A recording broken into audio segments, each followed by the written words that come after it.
तो मैंने बच्चों को देखा, इधर फिजिक्स खोली, फिजिक्स की किताब खोली और फिजिक्स पढ़ना शुरू किया। थोड़ी देर में दिल की धड़कन बढ़ी, केमिस्ट्री खोली, केमिस्ट्री, इधर बायोलॉजी खुल गई, चारों तरफ रायता फैल गया।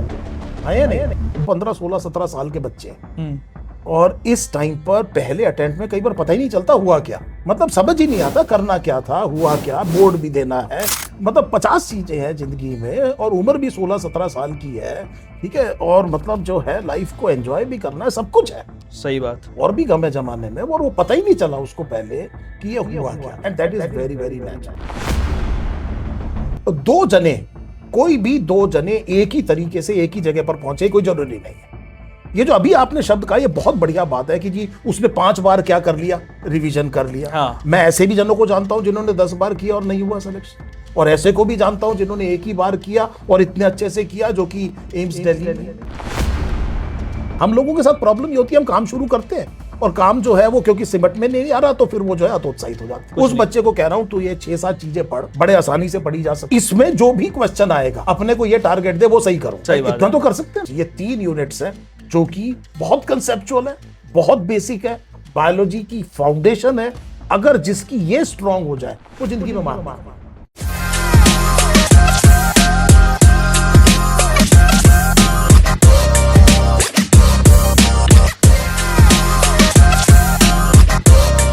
तो हेलो मेरे नीट स्पॉट के वासियों भाई लोग, तुम लोगों के क्या हाल हैं भाई। पिछले कुछ पॉडकास्ट से बहुत ही डिफरेंट बहुत ही इंटरेस्टिंग कॉन्वर्सेशंस मैं आप लोगों के लिए लेकर आ रहा हूँ, और बहुत ही ज़्यादा इस बार मतलब एक्सपीरियंस, और इस बार वो गेस्ट लेकर आया हूँ जिन्होंने मतलब कि एक्चुअल में बहुत सारे लोगों को डॉक्टर बनाया है, खुद एक डॉक्टर हैं, प्लस अभी के तौर पे तुम्हें काफी सारी चीजों में ये गाइड कर सकते हैं कि एक्चुअल में डॉक्टर बनना कैसे है और डॉक्टर बनना क्यों है। भाई ये सवाल कोई जवाब नहीं देता कि क्यों डॉक्टर बनना है और किस लिए डॉक्टर बनना है, ये पर्पस क्या है लाइफ का।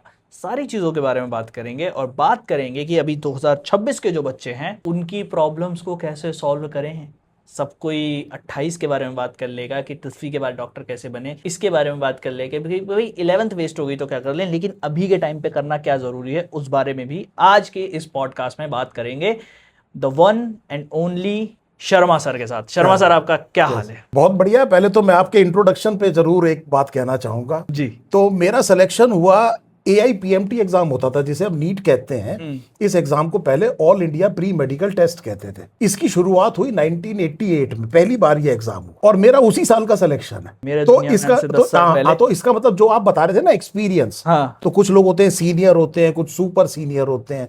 मैं इतना सीनियर हूं जिसे आप पूर्वज कह सकते हैं। पूर्वज कह सकते हैं। तो मतलब ये हो सकता है, तो मतलब पहला मेडिकल एंट्रेंस की सलाह मिलेगी कि पहला मेडिकल एंट्रेंस आपने दिया मतलब था। पहला मेडिकल एंट्रेंस नहीं, पहला AIPMT।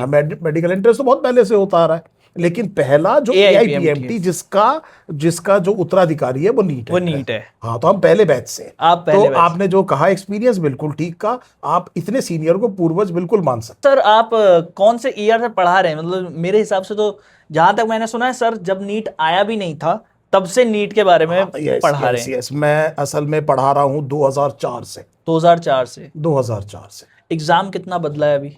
बहुत बहुत बदला है। पहले एक प्रीलिम्स होता था, प्रीलिम्स के बाद में एक मेंस होता था। मेंस पहले सब्जेक्टिव था और एम्स का एग्जाम अलग होता था। हर एक स्टेट के अपने एग्जाम होते थे। बच्चा बहुत हरास रहता था, मतलब 10-20 एग्जाम देने पड़ते थे बच्चे को। कोई मतलब BHU का एग्जाम अलग होता था, अलीगढ़ का अलग होता था, जिपमर का अलग होता था, स्टेट्स के अलग होते थे। तब से बहुत राशनलाइजेशन हुआ है, एग्जाम बहुत चेंज हुआ है। और जैसा मैंने बताया, सब्जेक्टिव से ऑब्जेक्टिव, प्रीलिम्स के बाद में अब केवल एक ही एग्जाम है। मतलब ये बहुत ज्यादा चेंजेस आए हैं। अगर किसी बच्चे को डॉक्टर बनना है, अभी के तौर पे 3 तरीके के बच्चे हैं हमारे पास। ओके। सबसे पहला है जो 26 में पेपर देगा, या तो ड्रॉपर होगा या तो इस साल उसने 12वीं करी होगी। बिल्कुल। एक है जो 27 में पेपर देगा, अभी सोच रहा होगा कि यार सर 11वीं बर्बाद कर दी, अब बता दो कैसे करना है। 11वीं बर्बाद कर दी, वो बच्चा अकेला नहीं है। वो अकेला नहीं है, आएंगे उसमें भी आएंगे, बहुत है ऐसे। बहुत है। और एक है 28 वाला जिसे अभी पता ही नहीं है कि यार मुझे डॉक्टर बनना है, मुझे बनना है। तो ये 3 तरीके के बच्चों को आज केटर करेंगे। सबसे पहले सर वो जो सबसे परेशान, सबसे हैरान है जिनका एक्चुअल में जेन्युइन बेचारों की प्रॉब्लम्स हैं, उनके बारे में बात कर लेते हैं। 2026 के कुछ ऐसे बच्चे हैं अच्छा जो चाहते हैं कि हमें कोई ऐसी चीज बता दे, कोई ऐसी घुट्टी पिला दे कि अच्छा। इस बार तो मतलब नीट निकल ही जाए। तो कई बार कई सारी चीज़ें होती हैं कि कुछ बच्चे हैं जिनका सिलेबस कंप्लीट हो गया, वो सिर्फ सवाल लगा रहे हैं, टेस्ट दे रहे हैं। कई बार कुछ बच्चे हैं जिनका सिलेबस ही कंप्लीट नहीं हुआ, कई बार कुछ बच्चे बैकलॉग भी बहुत सारा है। तो एक एक करके सब पे आता हूँ। सबसे पहले तो जो एक्चुअल में भी सबसे सही चल रहे हैं, सबसे सही काम कर रहे हैं, सब सिलेबस कंप्लीट हो गया, रिवीजन कर रहे हैं, टेस्ट दे रहे हैं और सवाल लगा रहे हैं, उनको कोई एक एक्स्ट्रा एडवाइस देना चाहेंगे कि रैंक थोड़ी सी बूस्ट हो जाए? मेरी एक हर बच्चे को एक एडवाइस है, और जिंदगी में खाली ये नीट एस्पिरेंट की बात नहीं हो रही है। अगर आप लाइफ के हमारे एक्सपीरियंस से भी देखें, आप लोगों को भी मेरी एक एडवाइस है। मतलब आप लोगों का मतलब आपकी बात नहीं कर रहा, आपकी जनरेशन, हमारी जनरेशन को, जो लोग बहुत मेहनत कर रहे हैं, सब कुछ कर रहे हैं। सेल्फ बिलीफ एक बहुत इंपॉर्टेंट चीज है, और मेरा आप लोगों को एक बहुत बड़ा सजेशन ये रहेगा कि अपने आसपास पॉजिटिव लोगों को रखिए। आपके आसपास कोई भी नेगेटिव पर्सनैलिटी इस टाइम पर नहीं होनी चाहिए। आपने बहुत मेहनत करी है, आपने बहुत अच्छे से पढ़ाई करी है, इन बच्चों की हम बात कर रहे हैं। आप पूरी तरह से तैयार हैं, आपको पता है आपका सिलेक्शन होने जा रहा है। इस टाइम पर कोई एक, अगर कोई इस तरह की दिमाग में संशय आ जाए, वही आपका नुकसान कर सकता है। और बहुत इंपॉर्टेंट है कि अपने आप आसपास ऐसे लोग होने चाहिए जो बहुत पॉजिटिव है, बहुत पॉजिटिव है, ऑप्टिमिस्ट है, जिंदगी में खुश रहना जानते हैं। और इस तरह के लोगों के साथ आप रहेंगे तो वो जो एंग्जाइटी जो शब्द होती है बार बार, वो कम आएगा। और यहां पर एक बड़ा इंपॉर्टेंट रोल पेरेंट्स का आ जाता है। पेरेंट्स भी आपसे पूछते होंगे कि हमारा क्या रोल है, क्योंकि हाँ, आप बिल्कुल आसपास हैं बच्चे के, सबसे ज्यादा मेन वही है। तो आप जो है अपने आप को पॉजिटिव रखिए। बट सर एक चीज है कि इस टाइम पे एक तो पॉजिटिव नेगेटिव का डिफरेंस बड़ा खत्म हो जाता है बच्चों के बीच में से, क्योंकि उसी फ्रेंड सर्कल में वो लोग रह रहे हैं जिस फ्रेंड सर्कल में डे वन से होते हुए आए हैं। हो सकता है कुछ बच्चों ने अपना फ्रेंड सर्कल बदला हो, बट नॉर्मल तौर पे ये होता नहीं है, बच्चे उसी फ्रेंड सर्कल में रहते हैं। ऐसे में क्या ऐसे पॉजिटिव थॉट्स हैं, पेरेंट्स ऐसे क्या पॉजिटिव चीजें हैं जो अपने अंदर रखें कि जो कुछ ऐसा होता है ना कि हम केयरिंग करने के लिए, पेरेंट्स भी कुछ केयर करने के लिए बच्चों के लिए कुछ काम करते हैं, लेकिन वो नेगेटिविटी में चला जाता है। और कुछ बच्चे हैं कुछ अपने लिए कुछ ज़्यादा स्ट्रेस जो लेते हैं, उनके साथ भी रहते हैं। ठीक है, तो अपने आसपास का ये जो एरिया है उसको पॉजिटिव करना, प्लस पॉजिटिविटी का मतलब और नेगेटिविटी का मतलब, थोड़ा सा उस पर थोड़ा प्रकाश डल जाए तो। देखिए क्या है कि एक शब्द है एंग्जाइटी। एंग्जाइटी का मतलब ये होता है, इसको अगर आप सही में बायोलॉजी और मेडिसिन के हिसाब से समझे, एंग्जाइटी का मतलब है किसी भी ऐसे इवेंट को जो फ्यूचर में होना है, आज नहीं होना, फ्यूचर में होना है। जैसे एग्जाम होना है, exam first Sunday of May को है, और आप उसे कैटास्ट्रोफाइज कर दें, गड़बड़ हो जाएगा मेरे साथ, मैंने तैयारी बहुत अच्छी करी है, फिर भी कुछ ऐसा हो जाएगा जिससे एग्जाम कहीं खराब ना हो जाए। ये जो चीजें हैं इसे आप एंग्जाइटी कहते हैं। ये इमेजिनरी फियर है, ये होगा कि नहीं होगा, उस इंटेंसिटी में होगा कि नहीं होगा जो आप सोच रहे हैं, लेकिन आप उसे कैटास्ट्रोफाइज करे चले जा रहे हैं। ये है एंग्जाइटी। इस एंग्जाइटी से बचने का तरीका यह है कि आपको बिल्कुल पक्के तौर पे पता होना चाहिए। कहते हैं when the why is clear the how is easy. अगर आपको यह पता है कि कोई काम आप किस लिए कर रहे हैं, तो कैसे करना है बहुत आसान है। फॉर एग्जाम्पल, आप अपने माँ बाप के चेहरे पर मुस्कान देखना चाहते हैं, एक आइडियल होना चाहिए कि मैं ये काम कर क्यों रहा हूं। आप ये चाहते हैं कि आपका जो परिवार है उसकी सामाजिक प्रतिष्ठा जो है वो बढ़ जाए, समाज में आपके माँ बाप के चेहरे पर आप एक बहुत बढ़िया एक मुस्कान देखना चाहते हैं, गर्व देखना चाहते हैं। कोई भी आपका एक आइडियल हो सकता है। अगर आप रोज उसकी तरफ देखेंगे तो इस तरह की चीजें आपके दिमाग में कम आएगी। मेरा कहने का मतलब ये है कि 80% जो कम्युनिकेशन है वो नॉन वर्बल है। अब मैं आपसे बात कर रहा हूं और मैं आपसे दो तरह से सेंटेंस बोलता हूं। यार शिवा, क्या मजेदारी वाली बात करी है आपने, बहुत बढ़िया क्वेश्चन आप पूछते हैं और मजा आ गया, मैंने आज तक ऐसा क्वेश्चन नहीं देखा। ठीक है सर, एक तो मैंने, अब मैं आपसे पूछ रहा हूं, यार शिवा आपने बहुत बढ़िया बात करी है और ऐसा मैंने क्वेश्चन आज तक कभी नहीं देखा। मैं बात वही बोल रहा हूं, लेकिन मेरे बोलने के तरीके में अंतर है। वो जो पहला है वो ऑप्टिमिस्ट है, हाँ, वो एक पॉजिटिव है, वो पॉजिटिव है। मैं आपको एग ऑन कर रहा हूं। आपको यह पता है ये आदमी जो कह रहा है वही दिल से सोच भी रहा है। पेरेंट्स के साथ भी यही बात मैं आपसे कहता हूं। पेरेंट्स से आप ये बात, पेरेंट बार बार मुझसे कहते हैं कि हम तो बहुत पॉजिटिव रहते हैं, हमने कभी भी इसको परेशान नहीं किया, लेकिन साथ में कह देते हैं इस बार हो जाएगा ना। याद है बुआ जी का लड़के का पिछली बार सिलेक्शन हुआ था, तेरा हो जाएगा कि नहीं हो जाएगा? तो ये चीजें जो है आप बच्चे के दिमाग में क्या ब्रीड कर रहे हैं? एंग्जाइटी ब्रीड कर रहे हैं। दो एग्जाम्पल सर मैं यहाँ पे लेना चाहूंगा मूवीज से और वेब सीरीज से। एक वेब सीरीज है कोटा फैक्ट्री। हाँ तो उसमें दिखाया गया था कि जो सबसे अच्छा बच्चा है, वैभव नाम होता है उसका मेन कैरेक्टर का, अच्छा एक खाली उसका एग्जाम क्लियर नहीं होता, बाकी सबका एग्जाम क्लियर हो जाता है। और एक Okay. मूवी है छिछोरे, हाँ, सुशांत सिंह राजपूत की, बहुत 2019 में आई बहुत थी, फेमस फिल्म है। बहुत फेमस फिल्म है। हाँ जी। उसमें भी उसके लड़के का एग्जाम में क्लियर नहीं होता है, बट वो स्टेप गलत उठा लेता है। स्टिल जो चीजें निकल के आती है दोनों तरफ से, मैं दोनों तरफ की के पक्ष को सामने रखता हूँ कि जो कोटा फैक्ट्री में हुआ वो लोग अब ये बोलते हैं कि एक्चुअल में क्या था कि वैभव ने एग्जाम डे पे कुछ ऐसी गलतियां करी जिससे उसकी एंग्जाइटी बढ़ गई। एक तो गलत सेंटर पे चला गया एंग्जाइटी में, फिर और एंग्जाइटी में एंग्जाइटी हो गई, फिर एग्जाम सेंटर पे जब पहुंचा ही एंग्जाइटी में तो पेपर उसने ढंग से वो नहीं किया, कूल डाउन नहीं हुआ, तो इसलिए उसका पेपर रह गया। दूसरी बात ये थी कि अब आते हैं पेरेंट्स की, जो पेरेंट्स की मेंटालिटी रहती है कि हम तो बहुत पॉजिटिव हैं। तो इसी में छिछोरे मूवी में जो सुशांत सिंह राजपूत का कैरेक्टर है वो अपने बेटे के लिए पॉजिटिव है, तो उसके लिए कुछ गिफ्ट्स वगैरह लेकर आता है कि ये जो है भाई ये बॉटल हम खोलेंगे जब तेरा सिलेक्शन हो जाएगा। बच्चा पूछता है कि पापा अगर नहीं हुआ तो, या अगर कुछ मार्क्स में गड़बड़ हो तो गड़बड़ क्यों होगी, तूने इतनी मेहनत करी है, किया है वो किया।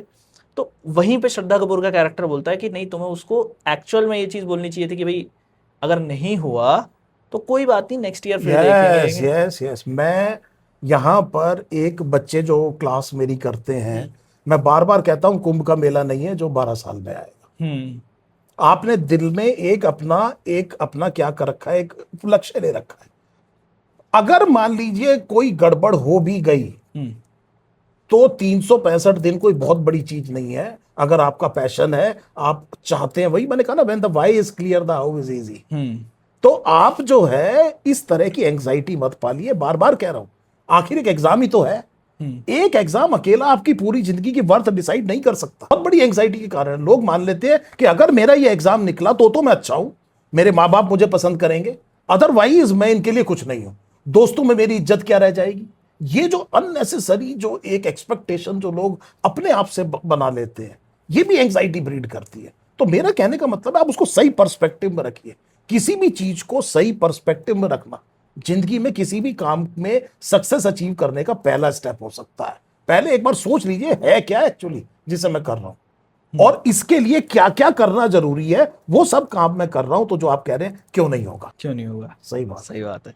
तो सर ये तो हो गई उन बच्चों की बात जो एकदम परफेक्ट चल रहे हैं, कि एकदम अभी मार्क्स अच्छे आ रहे हैं, शर्मा सर की मास्टर क्लास इन बायोलॉजी भी सॉल्व कर ले रहे हैं। अच्छा। तो वो सारी चीजें कर ले रहे हैं। लेकिन अब वो बच्चों पे आते हैं जिनका सिलेबस अभी कंप्लीट होने के कगार पे है, नहीं हुआ है किसी रीजन की वजह से, कुछ भी दिक्कत आई होगी। अभी के तौर पे मार्च में उस स्टैंड पे खड़े जब अभी या तो कंप्लीट कर लिया है उन्होंने मार्च में, या फिर अभी आगे आने वाले 2 3 4 5 दिन में कंप्लीट कर लेंगे। उन लोगों के लिए क्या आपके लिए सलाह रहेगी कि वो क्या ऐसी चीजें करें कि एक तो उनको सिलेक्शन से पहले की एंजाइटी ना हो, ये वाली कि भाई मेरा तो सिलेबस ही अभी खत्म हुआ है, मैं कब रिवीजन करूंगा, टॉपर तो 5 बार रिवीजन कर लेते हैं, वो सारी चीजों से बच जाए। प्लस अब उसको किन किन चीजों पे मेन फोकस करना है। बिल्कुल, देखिए क्या है कि एक जो शब्द मैंने अभी कहा ना पर्सपेक्टिव, तो पर्सपेक्टिव का मतलब ये है कि किसी भी चीज को देखने के, आप इसको देख रहे हैं, आपको ग्लोब का एक पार्ट दिखाई दे रहा है, हाँ। आपको दूसरा तरफ नहीं दिखाई दे रहा, नहीं दिखाई दे वो मैं देख रहा हूं, हाँ। चीज हम एक ही देख रहे हैं। आपका भी दृष्टिकोण और मेरा भी दृष्टिकोण थोड़ा थोड़ा अलग हो सकता है, लेकिन जब हम पूरी चीज को एक साथ देखेंगे तब हमें पता चलेगा एक्चुअली ये है क्या, तब हमारा पर्सपेक्टिव किसी चीज के बारे में सही बनता है। तो एक है ना बड़ी फेमस एक किताब है, अगर आपने देखी है, एक है 7 habits of highly successful people, जी, स्टीवन कोवी की। Stephen Covey. तो उसमें एक है ना पिक्चर है, एक फीमेल की पिक्चर है, जिसमें सबसे पहले जब लोग देखते हैं तो उन्हें वो एक 20-30 साल की लड़की दिखाई देती है। कुछ लोगों को बहुत ध्यान से देखने में उसमें दिखाई देता है 70-80 ईयर्स की एक ओल्ड एज की लेडी भी है। और फिर 2 अलग अलग ग्रुप्स को उन्होंने दिखाया, एक ग्रुप क्या कह रहा है कि यंग फीमेल है, एक ग्रुप क्या बता रहे हैं ओल्ड फीमेल है। दोनों एक दूसरे से बात करने को तैयार नहीं है, लेकिन जब दोनों एक दूसरे से डिस्कस करके वाकई में अपना अपना नजरिया दिखाते हैं तब पता चलता है कि एक्चुअली पिक्चर है क्या। तो कहने का मतलब है कि चीज को पर्सपेक्टिव में रखना बहुत ज्यादा जरूरी है। बार बार मैं बच्चों से यह कह रहा हूं कि आपका 2 जने कोई भी दो जने एक ही तरीके से एक ही जगह पर पहुंचे कोई जरूरी नहीं है। ये जो अभी आपने शब्द कहा, ये बहुत बढ़िया बात है कि जी उसने 5 बार क्या कर लिया, रिवीजन कर लिया। हाँ। मैं ऐसे भी जनों को जानता हूं जिन्होंने 10 बार किया और नहीं हुआ सिलेक्शन, और ऐसे को भी जानता हूं जिन्होंने एक ही बार किया और इतने अच्छे से किया, जो कि एम्स दिल्ली में। तो it is not a criteria. ये आपका तरीका अलग हो सकता है, मेरा तरीका अलग हो सकता है, हर जना अपने आप में यूनिक है। हम तो बायोलॉजी में पढ़ाते हैं ह्यूमन जीनोम प्रोजेक्ट में कि आपका 99.9% डीएनए बिल्कुल एक जैसा है सबका, लेकिन 0.1% में भी 3.3 बिलियन बेस पेयर का 0.1% भी बहुत ज्यादा होता है। और हम ये कहते हैं कि यार ये आप सबको यूनिक बनाता है, यू आर ट्रूली यूनिक। हर एक जने के अंदर इमेंस पोटेंशियल है। सवाल ये है कि चीजें 2 बार बनती हैं, एक बार पहले दिमाग में और एक बार फिर वाकई में बनती है। अगर आपने कोई काम करना है तो पहले आपके दिमाग में बनेगा वो। आपको ये लगता है कि मैं कर सकता हूं, अगर आपको लगता है मैं कर सकता हूं तो आप ठीक है, और अगर आपको लगता है मैं कर नहीं सकता तो भी आप ठीक है, क्योंकि पहले कहानी कहां से शुरू होनी है, दिमाग से। दिमाग से। तो कोई दो जनों का कंपैरिजन नहीं है, हर एक जने का अपना तरीका है। आपका जो अपना तरीका है वो बहुत ठीक है, जिसमें आप बिलीव करते हैं अपना 100% दीजिए, ये जरूरी है। You have to give 100%। Excellence बहुत बोरिंग काम है। रोज उठ के उसी काम को 8, 9, 10 घंटे लगातार करना 1 साल 1.5 साल आसान काम नहीं है, कहने की बात है। तो वो जो जना वाकई में इस तरह के एंट्रेंस एग्जाम में सेलेक्ट होता है, वो एक तरह से आप ये समझिए साधु टाइप का आदमी है। उसने जिंदगी में जैसे हम करते हैं ना, जैसे जैसे हवन करते हैं, तो हवन में हम लोग करते हैं स्वाहा। तो स्वाहा का मतलब होता है कि मैं अपनी तरफ से क्या दे रहा हूं, स्वा। तो हम 1000 बार क्या कहते हैं, स्वा, ये मैं दे रहा हूं, और फिर मांगते हैं भगवान से कि कुछ हमें भी दे दे। तो कहने का मतलब शुरू में ये नहीं कह देते कि मतलब हमें ये दे दे भैया, बहुत बहुत हमें चाहिए। तो पहले आपको ये बताना पड़ेगा वो क्या क्या सेक्रीफाइस है, वो क्या क्या स्वाहा है जो आप करने को तैयार हैं। तो अभी के तौर पे इन बच्चों को करना क्या क्या होगा कि अभी सिलेबस कंप्लीट करके हटे हैं, अगर सिलेबस कंप्लीट नहीं हुआ हाँ, तो पहला काम तो यही है, पहला काम यही है।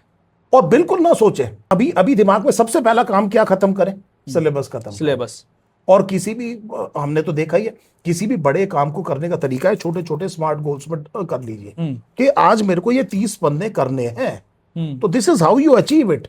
और लिप और सिप में अंतर होता है। स्टीव जॉब्स कहते थे कि it is not done until it is shipped. तब तक काम खत्म नहीं हुआ जब तक आपने कंटेनर को शिप में नहीं चढ़ा दिया है। बहुत कुछ गड़बड़ हो सकती है लिप और सिप के बीच में। वो जो चीजें हैं, ये सब चीजें आपको टाइम मैनेजमेंट सीखना पड़ेगा। आज का जो टेक्नोलॉजी का जो जमाना है, उसमें जो बच्चे बहुत अच्छा कर रहे हैं, वो कम डिस्ट्रैक्टेड, ज्यादा फोकस्ड, स्मार्ट, गोल ओरिएंटेड और ऑप्टिमिस्ट। अब मेरा अगला सवाल ये रहेगा कि एक बच्चा है जिसका अभी तक सिलेबस कंप्लीट हुआ नहीं है, उसने क्या करना है कि अब 50 तरीके की वीडियो देखने में लग रहा है। वीडियो ये भी देख रहा था जिसका सिलेबस अभी अभी कंप्लीट हुआ है, ठीक है, कि आगे की स्ट्रैटेजी क्या होगी, 30 दिन 50 दिन की स्ट्रैटेजी जो भी बचे हैं अभी नीट में, उसकी स्ट्रैटेजी क्या होगी। अभी इस बच्चे को हम क्या बोले कि भाई ये जो वीडियो देख रहा है कि 50 लोगों की वीडियो देख रहा है। हाँ, 50 लोग उस जने की बात कर रहे हैं जो 50 जने की वीडियो, 50 जने की वीडियो देख कि इनकी वीडियो आई, इन्होंने ये बताया, अच्छा सेम टॉपिक पे इनकी वीडियो देख ली, अच्छा सेम, पढ़ाई नहीं कर रहा है लेकिन वो ये वीडियो देख रहा है कि इसमें हाँ विंडो शॉपिंग कर रहा है। तो इसके लिए क्या बड़ा बढ़िया बताता हूँ आपको। एक बड़ी अच्छी स्टोरी आप सबने पढ़ी होगी बचपन में, एलिस इन वंडरलैंड। उसमें एलिस जब नीचे गिरती है तो एक वो है ना, एक पेड़ है, एक पेड़ के ऊपर एक बिल्ली बैठी हुई है, और उस पेड़ से 5-6 रास्ते जा रहे हैं। वो जाकर के नीचे जो हीरो है वो उस बिल्ली से पूछता है, वो जो एलिस है वो इससे पूछती है बिल्ली से कि ये रास्ता कहाँ जाता है। बिल्ली ये पूछती है बताओ तुमने जाना कहाँ है। वो कहते हैं जी मुझे नहीं पता। तो कहता है कोई भी पकड़ लेना रास्ता। फिर जब ये नहीं पता जाना कहाँ है तो फिर ये क्यों पूछ रहा है कौन सी रास्ता कहाँ जाता है, कहीं जाओ, जिस मर्जी पर चल दे, देखी जाएगी कहीं ना कहीं तो पहुंचेगा ही। तो ये तरीका ठीक नहीं है ना। आपको ये पता होना चाहिए ना। मैं इन बच्चों की बात कर रहा हूं, आपको ये अब तक ये नहीं पता चला कि वो कौन टीचर है जिसे आपने वाकई में फॉलो करना है। सब टीचर बहुत अच्छे होते हैं, हर एक अपनी तरफ से। कोई क्यों गंदा पढ़ाएगा, क्यों खराब पढ़ाएगा, और आपसे ज्यादा जानता है तभी पढ़ा रहा है। और अगर पढ़ाया होता तो अब तक आप उसकी वीडियो नहीं देख रहे होते। तो वो जब आपको पढ़ा रहा है तो आप एक आध जने को फाइनलाइज करके अपना 100% दो ना। आप अपनी तरफ देखो कि मैं इस जने के साथ में पूरा 100% शिद्दत से लगाऊं कि नहीं लगाऊं। जब भी आप अपनी कमिटमेंट दें, अपनी तरफ से पूरी दें। ये आपका कैरियर है, it is your career at stake. ये जो पेन है ये पर्सनल होने वाली है। लोग आपके साथ सहानुभूति रख सकते हैं, आपको गैजेट्स खरीद के दे सकते हैं, आपके साथ थोड़ी बहुत देर दुखी हो सकते हैं, लेकिन अगर किसी वजह से आपका सिलेक्शन अपनी बेवकूफी की वजह से रह गया तो वो जो गिल्ट होगी वो आपकी अपनी है। और इसीलिए आज डिसिप्लिन का पेन ज्यादा कम होता है बजाय गिल्ट के पेन से। चलिए इसको भी क्या करना है, ये जितने बहुत सारे फैकल्टीज की बिल्कुल, अभी सबसे पहले तेरा भैया सबसे पहली चीज है कि सिलेबस खत्म नहीं हुआ ना जिससे आना है, तो अभी बाकी चीजें साइड में रखे ना फटाफट। अगले 5-6 दिन में जो सिलेबस बना हुआ है इसको मैंने कैसे खत्म करना है वो काम करे ना। और उसके लिए अगर वीडियो की जरूरत है तो उस टीचर को आइडेंटिफाई करके रखा कि नहीं रखा अब तक की, इसी जने की देखनी और एक ही से काफी करे। हाँ, ओनली वन। फिजिक्स का एक टीचर फिक्स्ड, केमिस्ट्री का एक टीचर फिक्स्ड, बायोलॉजी एक टीचर फिक्स्ड। इतने मेरे पेजेस हैं, इतने मेरे जो है पर्टिकुलर टॉपिक्स हैं और ये मैं इतने इतने देर में कर लूंगा। और उसके बाद में इसका रिकॉर्ड रखें। मतलब आप एक पेपर लीजिए और उस पर लिखिए कि 12 बजे से 2 बजे तक ये काम, और जब आप उसको अचीव कर लेंगे और टिक लगाएंगे, अपना ही साइन करेंगे कि मैंने ये काम किया, तो अगला काम करना और आसान हो जाएगा। नहीं तो जनरली हम लोगों के साथ प्रॉब्लम ये होती है, हम काम शुरू करते हैं और काम जो है वो क्योंकि सिमट में नहीं आ रहा तो फिर वो जो है हतोत्साहित हो जाते हैं। तो मैंने बच्चों को देखा, इधर फिजिक्स खोली, फिजिक्स की किताब खोली और फिजिक्स पढ़ना शुरू किया, थोड़ी देर में दिल की धड़कन बढ़ी, केमिस्ट्री खोल ली, केमिस्ट्री इधर बायोलॉजी खुल गई, चारों तरफ रायता फैल गया है या नहीं। और उसके बाद में पढ़ वो कुछ नहीं रहा, और कभी इधर फिजिक्स इधर केमिस्ट्री इधर बॉटनी जूलॉजी देख के घबराहट हो रही है, ये वाला करना और वो एक्साइटिंग हो गई। इसमें तो अरे ये वाला पिछली बार गलत हो गया था ये चल रहा था। इस टाइम पर अपना शांति से जो काम जरूरी है वो करे, एक जने को फॉलो करे और अपना 100% अपना 100%। बस। तो सर अब क्योंकि मैं किसी और के साथ नहीं बैठा हूँ, मैं किसी नीट एस्पिरेंट या टॉपर के साथ नहीं बैठा हूँ कि मतलब कि मैं पूछ लूँ खाली की स्ट्रेटजी क्या है। मैं बैठा हूँ एक ऐसे फैकल्टी के साथ जो इतने सालों से पढ़ा रहे हैं और मेरे जो एक्सपीरियंस रहे हैं एग्जाम टाइम के, अच्छा। तो मैं उसके तहत ये सवाल पूछना चाहूंगा कि सर वो 5 ऐसे कौन से टॉपिक हैं बायोलॉजी के, अच्छा। जो अगर किसी बच्चे ने पढ़ लिए तो कम से कम मतलब इतने नंबर तो आ जाएंगे कि भाई मुंह दिखाने लायक तो थोड़ा रह जाएगा बच्चा। तो अब इससे तो सवाल आने ही है तीसरी कैटेगरी के बच्चे पर आ रहे तीसरी हैं। कैटेगरी के जो चाहता ये है, नहीं देखिए सर, जो मेरे भाई बहन है, नहीं, ऐसा है ना सर, मैंने फिर कहा कि कई बारी जो बहुत कॉमन है सर, बहुत कॉमन है, 15, 16, 17 साल के बच्चे हैं और इस टाइम पर पहले अटेम्प्ट में कई बार पता ही नहीं चलता हुआ क्या।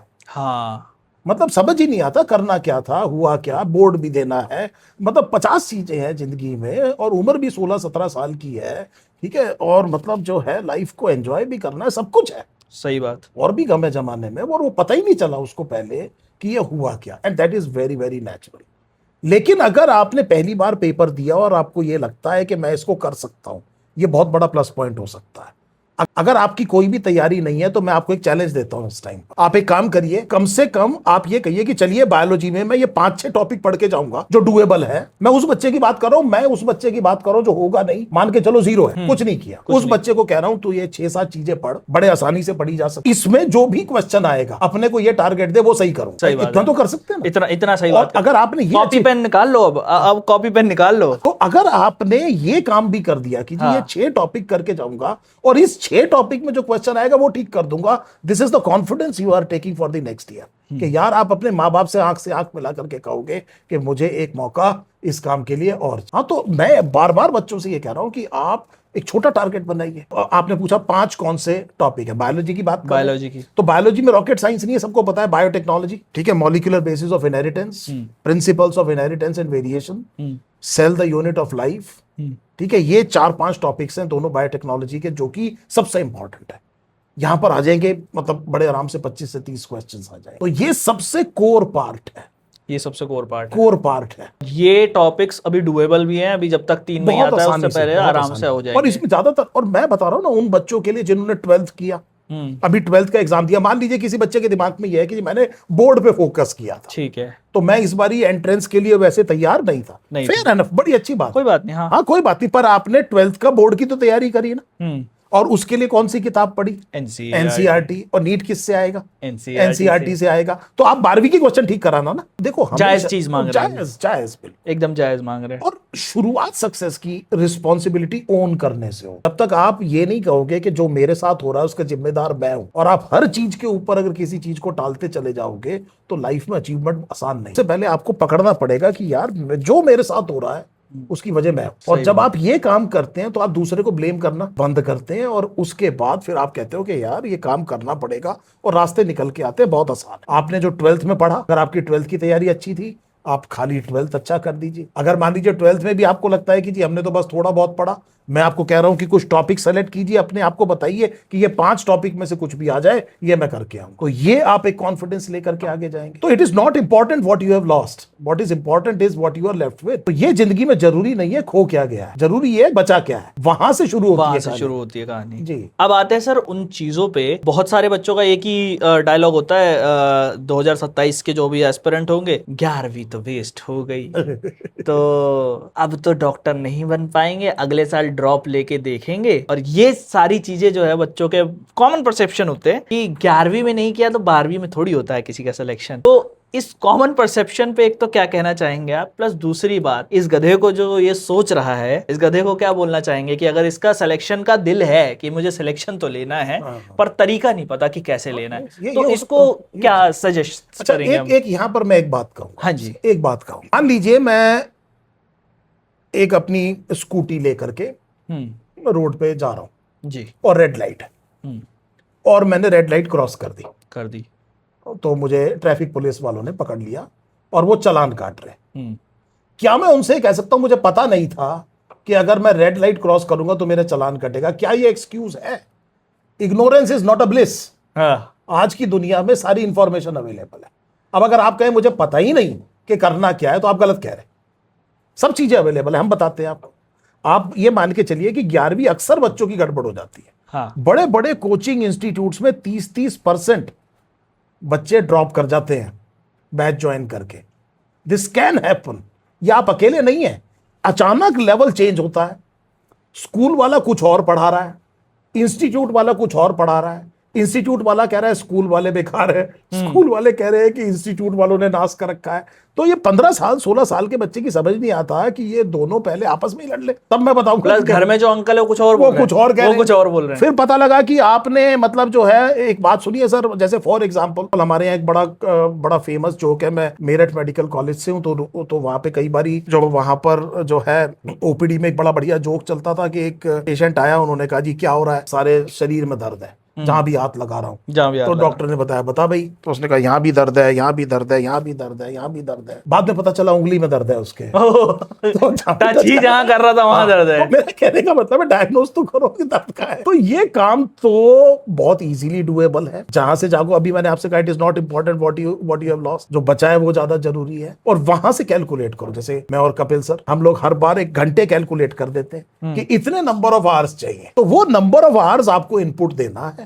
वो कैसे देना है वो आप एक बार अपना टाइम शेड्यूल बनाइए। और जितना भी टाइम बचा है, 11th में भी आपकी 11th खराब हो गई, कोई बड़ी बात नहीं है। ये बहुत से बच्चों के साथ में होता है। और उसके बाद भी बच्चा बहुत अच्छा करता है। हमेशा उनकी तरफ मत देखिए जो कि नहीं कर पाए, कभी कभी उनकी तरफ भी देख लेना चाहिए जिन्होंने इसको अचीव किया है। अगर मेरे को जिंदगी में सक्सेसफुल होना है तो I will follow a successful person. मैं किसी ऐसे जने से जाके पूछूंगा ना जिसने इस काम को किया है, जिसने किया ही नहीं उससे थोड़ी पूछूंगा। सही बात है। और यहाँ पर मैं आपसे एक सवाल ये पूछना चाहूंगा कि अभी के तौर पे उस बच्चे को ऐसा क्या करना चाहिए जो, और कौन कौन से चैप्टर्स वो भी आइडेंटिफाई करके कर सकता है जो अभी से लेके, क्योंकि 12वीं एकदम चरम सीमा से अप्रैल से तो शुरू होगी नहीं, अप्रैल 15 तक, अप्रैल 20 तक, वो कौन से ऐसे चैप्टर्स हैं जो 11वीं क्लास के बायोलॉजी में कर ले कि आगे चल के बर्डन थोड़ा कम रहे? देखिए सर, क्या है कि 11वीं जो है वो हमेशा बॉटलनेक बनती है एंट्रेंस एग्जाम। उसकी वजह यही है कि बच्चा बोर्ड के लिए 12वीं अच्छे से तैयार करता है। हाँ जी। 12वीं का सिलेबस कम भी है, बायोलॉजी की बात कर रहा हूँ, इंटरेस्टिंग भी है और समझ में आता है तो अच्छा भी लगता है। और आपको यह भी समझ में आता है कि आप ये पढ़ क्यों रहे हैं। 11th में प्रॉब्लम यह है कि 11th क्योंकि आपने रिवाइज नहीं करी। तो चलिए मैं आपसे एक क्वेश्चन पूछता हूँ। बच्चे मेरे पास आते हैं कि जी मेरी मेमोरी बेकार है, तो इस तरह बच्चा मेरे पास आता है। जनरली इस तरह का बच्चा जो कि 11वीं खराब हो गई, अब मैं कर पाऊंगा कि नहीं कर पाऊंगा, मुझे याद नहीं होता, दूसरे को बड़ी जल्दी याद हो जाता है, बड़ी जल्दी याद हो जाता है ना। वो एक ही बार पढ़ता है, सर वो बहुत इंटेलिजेंट है, ये है वो है। इस तरह की बातें आपने बहुत सुनी हो, बहुत बार। मैं आपसे पूछता हूँ, आपको ट्विंकल ट्विंकल लिटिल स्टार याद है?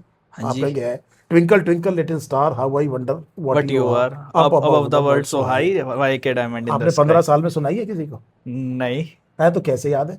आपकी मेमोरी बहुत बढ़िया है। कैसे याद है? इसलिए याद है क्योंकि जब आपने बचपन में सीखी तो घर में जितने अंकल आंटी आए आपके, उन्होंने आपके गाल पकड़ के क्या कहा, बेटे क्या सुनाओ, पोएम सुनाओ। तो वो रिवाइज और रिकॉल, रिवाइज और रिकॉल। मुझे और क्या याद है, एक मोटा हाथी हाँ। झूम आहा टमाटर बड़े बड़े। मैं क्या ये कह रहा आजकल के बच्चों की जो पोइट्री है वो याद होगी हम लोगों को। हूं, मैं तभी आपसे क्या कह रहा हूँ, हाँ। आपने जो चीज बार बार बार बार रिवाइज करी, बार बार रिकॉल करी। अभी मैं आपको अपना फोन नंबर देता हूं, आप एक बार रिवाइज एक बार कर लेंगे डायल, हाँ। लेकिन अगर आपने घर जाके 3-4 बार डायल नहीं किया नहीं किया तो आप भूल जाएंगे उसको।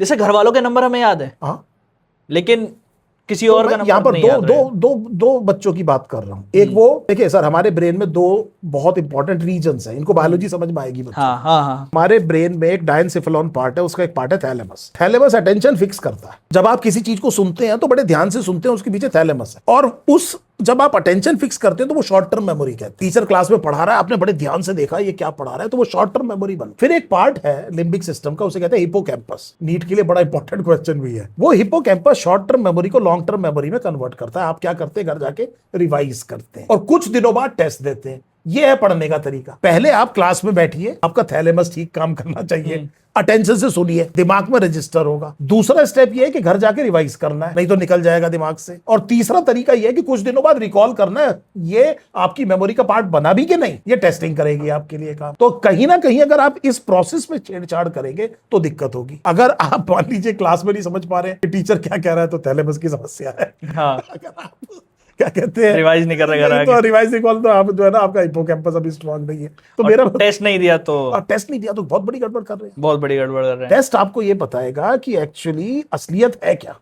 टेस्ट की बात आई है, मैं और इम्पोर्टेंट सवाल पूछने हैं मुझे, लेकिन अब टेस्ट की बात आई है तो मैं पूछ लेता हूँ। कुछ आप लोगों की अभी जब हम लोग डिस्कस कर रहे थे तो कुछ बात चल रही थी 400 क्वेश्चन का, कुछ है आपके पास कुछ? ना, मैंने ये कहा था कि मैं ये कहना चाह रहा था कि कितने टेस्ट करें, क्या करें। कितने टेस्ट करें? हाँ, तो इसका मतलब है कंफर्टेबल, मतलब you should be comfortable. You should. इसके एक और जबरदस्ती का टास्क मत बना लेना। हाँ। कि मतलब जी, मतलब और रोज के 3 टेस्ट कर रहे हैं, नहीं नहीं नहीं। आपके आप ये देखिए, पहले कंफर्ट किस में है। आपको ऐसा लगता है तो अब से लेकर के नीट एंट्रेंस एग्जाम तक ऐसे भी बच्चे हैं जो दिन में सुबह शाम टेस्ट देंगे, ऐसे भी बच्चे हैं जो हर तीसरे दिन टेस्ट देंगे, और ऐसे भी बच्चे हैं जो गिनती के 5-6 ही टेस्ट देंगे। मेन चीज ये है कि वो रेलेवेंट होने। आपने कहा 50 जनों के वीडियो देख रहा है, तो आप 50 तरह के टेस्ट नहीं कर सकते। कम से कम आपने अपनी जिंदगी में ये काम तो कर रखा है ना, आपको पता है कि इस टेस्ट सीरीज को मुझे फॉलो कर। तो अगर आप जिस भी इंस्टीट्यूट से पढ़ रहे हैं उसके अलावा एक टेस्ट सीरीज और कर लीजिए। ज्यादा मैं हमेशा सलाह ये देता हूं कि एक जगह जहां पढ़ रहे हैं वो की टेस्ट सीरीज और एक कोई और कर लीजिए। 2 चीजें टेस्ट सीरीज जब आपको मिल जाएगी तो 2 अलग अलग लोगों का पर्सपेक्टिव मिल जाएगा। इसका फायदा ये है कि नीट एंट्रेंस एग्जाम एक तीसरे जने ने बनाना है। ये आपका, ये मतलब हमने नहीं बनाना, जो आपका जो टीचर है उसने नहीं बनाना, ये कोई और आदमी बना रहा है, उसका अपना पर्सपेक्टिव होगा। तो जितना आप थोड़ा अलग अलग तरह की चीजें देख लेते हैं, उतना आपको उसी क्वेश्चन को लोग किस नजर से देख रहे हैं ये पर्सपेक्टिव पता लग जाता है। ये एक बहुत बड़ा फायदा है। वो आपका एक क्वेश्चन जैसे हुआ करता था, अगर तुम लोगों ने कभी नीट प्रेप की टेस्ट सीरीज दी है और बायोलॉजी में इस तरीके के क्वेश्चन तुम्हें मिलेंगे, विटामिन क्या है कि स्कर्वी किसकी वजह से होता है? स्कर्वी इज कॉज्ड बाय, हाँ, scurvy is caused by vitamin A, vitamin B, vitamin C, none of the. तो आंसर है नन ऑफ दीज। और लगता है मतलब विटामिन सी, क्योंकि लेकिन वो विटामिन सी और स्कर्वी का कोरिलेशन बहुत ज्यादा है। लेकिन चक्कर ये है कि स्कर्वी का ट्रीटमेंट है विटामिन सी। ये तो विटामिन सी की कमी से होता है, डेफिशिएंसी ऑफ विटामिन सी का। ऑब्वियसली इस तरह की बातें मतलब जो है ना, मतलब ये थोड़ा सा बच्चे को समझाने के लिए, जैसे फॉर एग्जाम्पल कि सोते सोते पेपर कर रहे हो तो बेटा थोड़ा तो जागो कम से कम की ऑब्जर्वेशन बहुत जरूरी है। ऑब्जर्वेशन से ही नॉलेज शुरू होती है। तो जब आप किसी चीज को ऑब्जर्व करते हैं, कितने ध्यान से ऑब्जर्व करते हैं, वहां से आपकी जो सीखने की जो शुरुआत होती है, प्रॉपर ऑब्जर्वेशन होना चाहिए। तो आपको अपनी ऑब्जर्वेशन स्किल, आपको अपना, जिस टाइम आप पढ़ रहे हैं कुछ और नहीं, उस टाइम पर आप अपना थैलेमस को कहिए कि मैं बिल्कुल डिस्ट्रैक्ट नहीं हो सकता। घर जाके रिवाइज करिए, कुछ दिनों बाद क्या दे दीजिए, टेस्ट दे दीजिए। आपने रिवाइज के बाद में रिकॉल किया, आपने हिपोकैम्पस का इस्तेमाल कर लिया। जो चीज, ये बच्चे भी जानते हैं, जो चीज आप टेस्ट में ठीक करते हैं वो हर बार ठीक होती है, और जो गलत करते हैं वो हर बार गलत होती है, जितनी मर्जी कोशिश कर लीजिए उसको। तो ये अक्सर होता है ऐसा क्वेश्चन जो आपका डर ये होता है कि एग्जाम में आना जाए, आएगा जरूर, और वहां फंसेंगे जरूर, और उसे छोड़ करके आगे बढ़ नहीं पाएंगे। और वही कला जिसने सीख ली, इट इज ओके, जरूरी नहीं है। Perfectionism is a wastage of time, good enough is good enough. जिसने जिंदगी में ये चीज सीख ली वो तो आगे बढ़ेगा, लेकिन जो परफेक्शनिस्ट ट्रैप में फंस गया, उसका सिलेबस, लोग कहते सिलेबस खत्म नहीं हुआ, तो नहीं होगा। उसको हर एक को लगता है मुझे एक बार और पढ़ लेना चाहिए, पढ़ ले, कितनी बार पढ़ ले।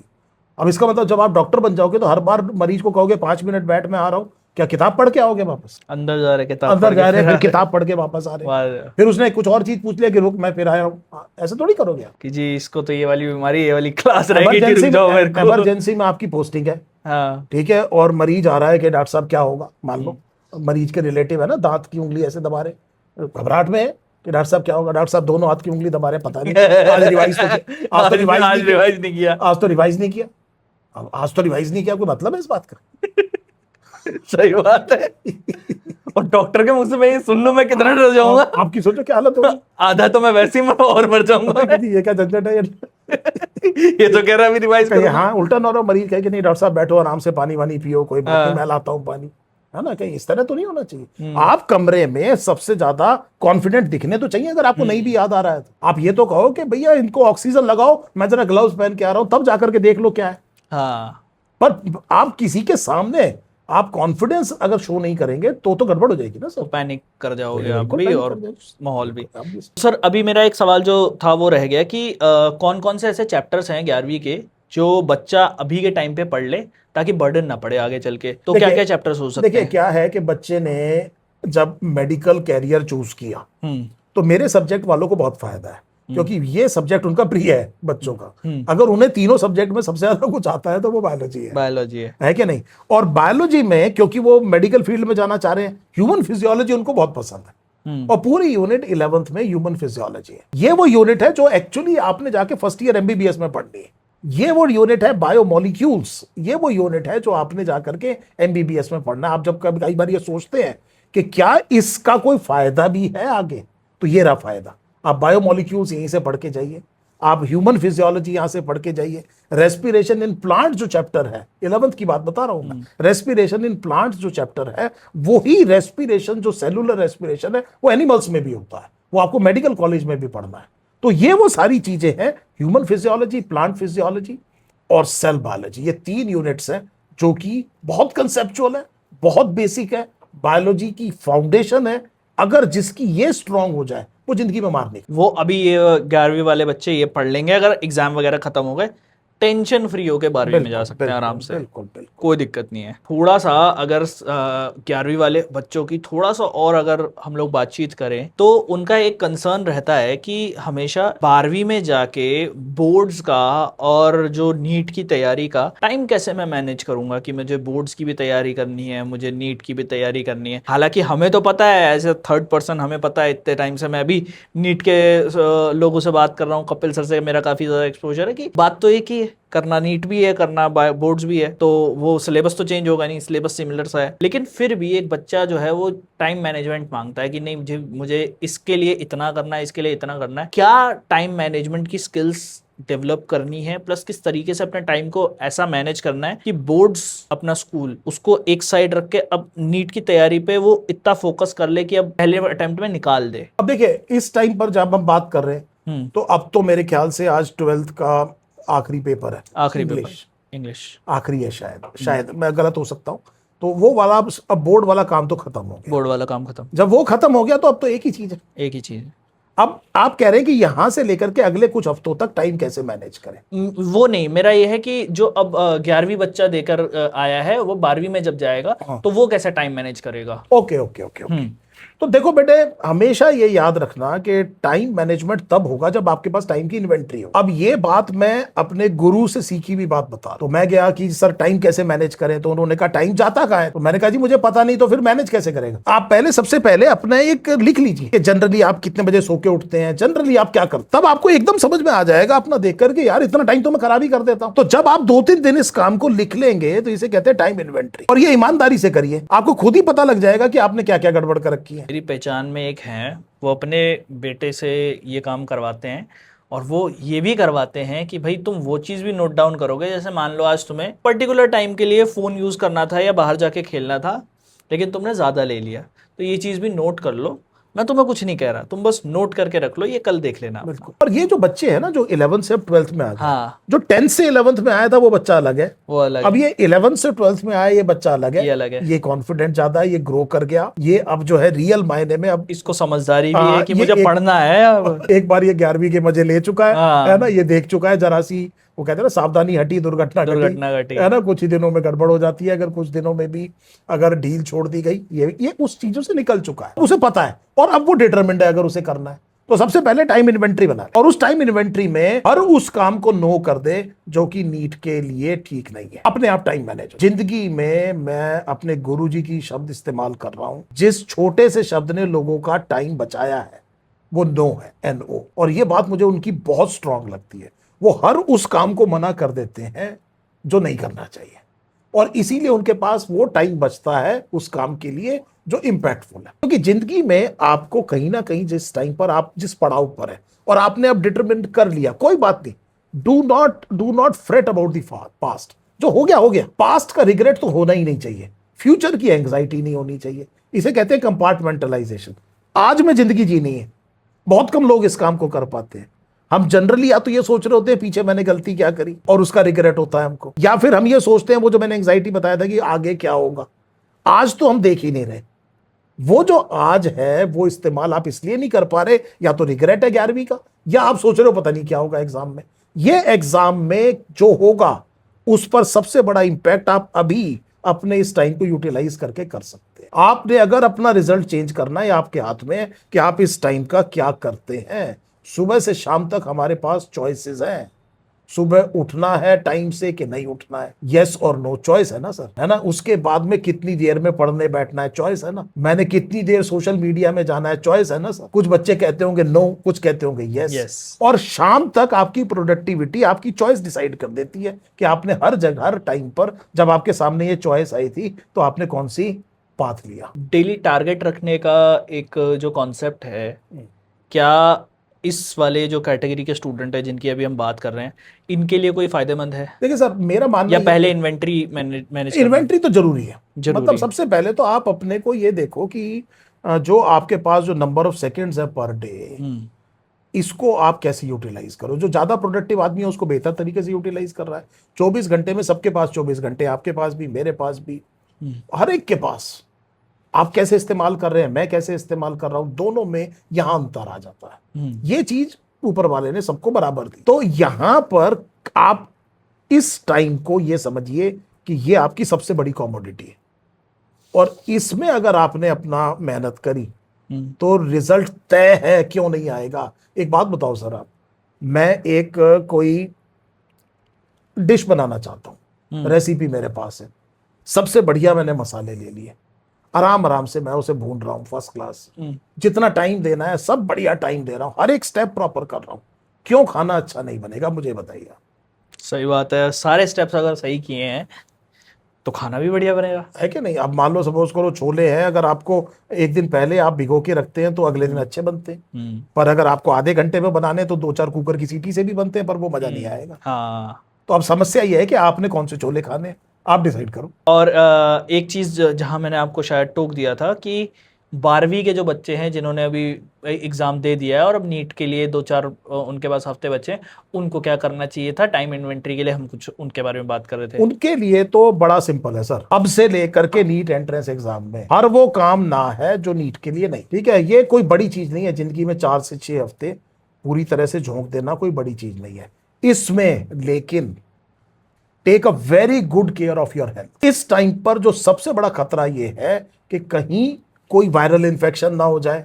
वायरस जो है ना सर शरीर तोड़ता है, वायरस आपको काम नहीं करने देगा, मेहनत नहीं करने देगा। हाँ। हल्का बुखार रहेगा लेकिन इतना ज्यादा थकान होगी कि आप उठ नहीं पाएंगे, इन्फ्लेमेशन बहुत ज्यादा हाँ, हो जाता और है ना सिर में दर्द और ये सब चीजें। और वो जो 6-7 दिन अगर आपके खराब हुए उससे जो एंग्जाइटी ब्रीड होगी, can you imagine what I am saying. इस टाइम पर आपका एक बहुत बड़ा, इन बच्चों की बात कर रहा हूं जो 6-7 हफ्ते दूर है, इन बच्चों की बात कर रहा हूं, उनका बहुत बड़ा एक कर्तव्य मैं ये कहूंगा कि अपनी सेहत का ध्यान रखें। बहुत हाइड्रेशन बहुत इंपॉर्टेंट है, खूब पानी पीना है। मौसम आप देख रहे हैं किस तरह से चेंज हो रहे हैं आजकल, पूरे वर्ल्ड में कितना अनप्रेडिक्टेबल मौसम हो रहा है। 12 मार्च को बैठे हैं हम, हमें एसी चाहिए। एसी चाहिए।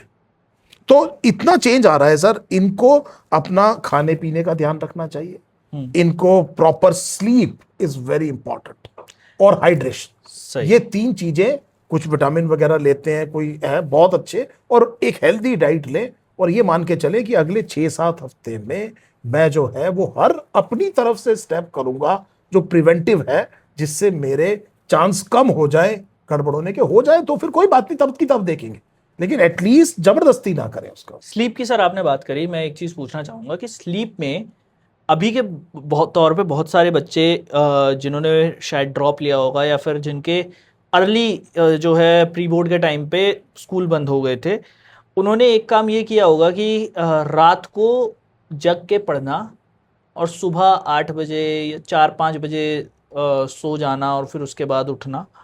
तो स्लीप शेड्यूल सेफ साइड पे कितना होना चाहिए कि कितने बजे सुबह उठ जाएं कि 2 बजे का पेपर है वो देना है? एक जो है स्लीप हाइजीन शब्द है, अब तो इतनी इंफॉर्मेशन अवेलेबल है, इंटरनेट पे आप डालें स्लीप हाइजीन, आपको 6-7 स्टेप मिल जाएंगे कि स्लीप हाइजीन का मतलब क्या होता है। स्लीप हाइजीन का मतलब यह है कि आप पहले वो टाइम फिक्स करें जब आप सुबह सो के उठे, या जब भी आप सो के उठेंगे वो टाइम फिक्स होना चाहिए। उसके हिसाब से सोने का टाइम 7 से 8 घंटे की नींद मस्ट है, इससे कम मत करिए। मतलब किसी भी कीमत पर, मैं 8 से 9 बोलना चाह रहा हूं, लेकिन फिर भी बच्चे कहें कि जी ज्यादा है, तो मैं मतलब कंजर्वेटिवली 7 से 8 कह रहा हूं, इससे कम मत। इतना तो सोना बहुत जरूरी है, और उसके बाद में सुबह का टाइम फिक्स करिए। अगर आप सुबह 8 बजे उठ रहे हैं, नो प्रॉब्लम। जो आपका सिरकैडियन रिदम बन चुका है, क्योंकि पेपर ये 2 बजे है, ये पेपर 2 बजे है, तो इसीलिए इस 2 बजे के पेपर की वजह से ये कोई जरूरी नहीं है कि आपको सुबह, पहले 9 बजे पेपर होता था तो सेंटर पहुंचने में 1.5 घंटा लगता था, तो हम कहते थे सुबह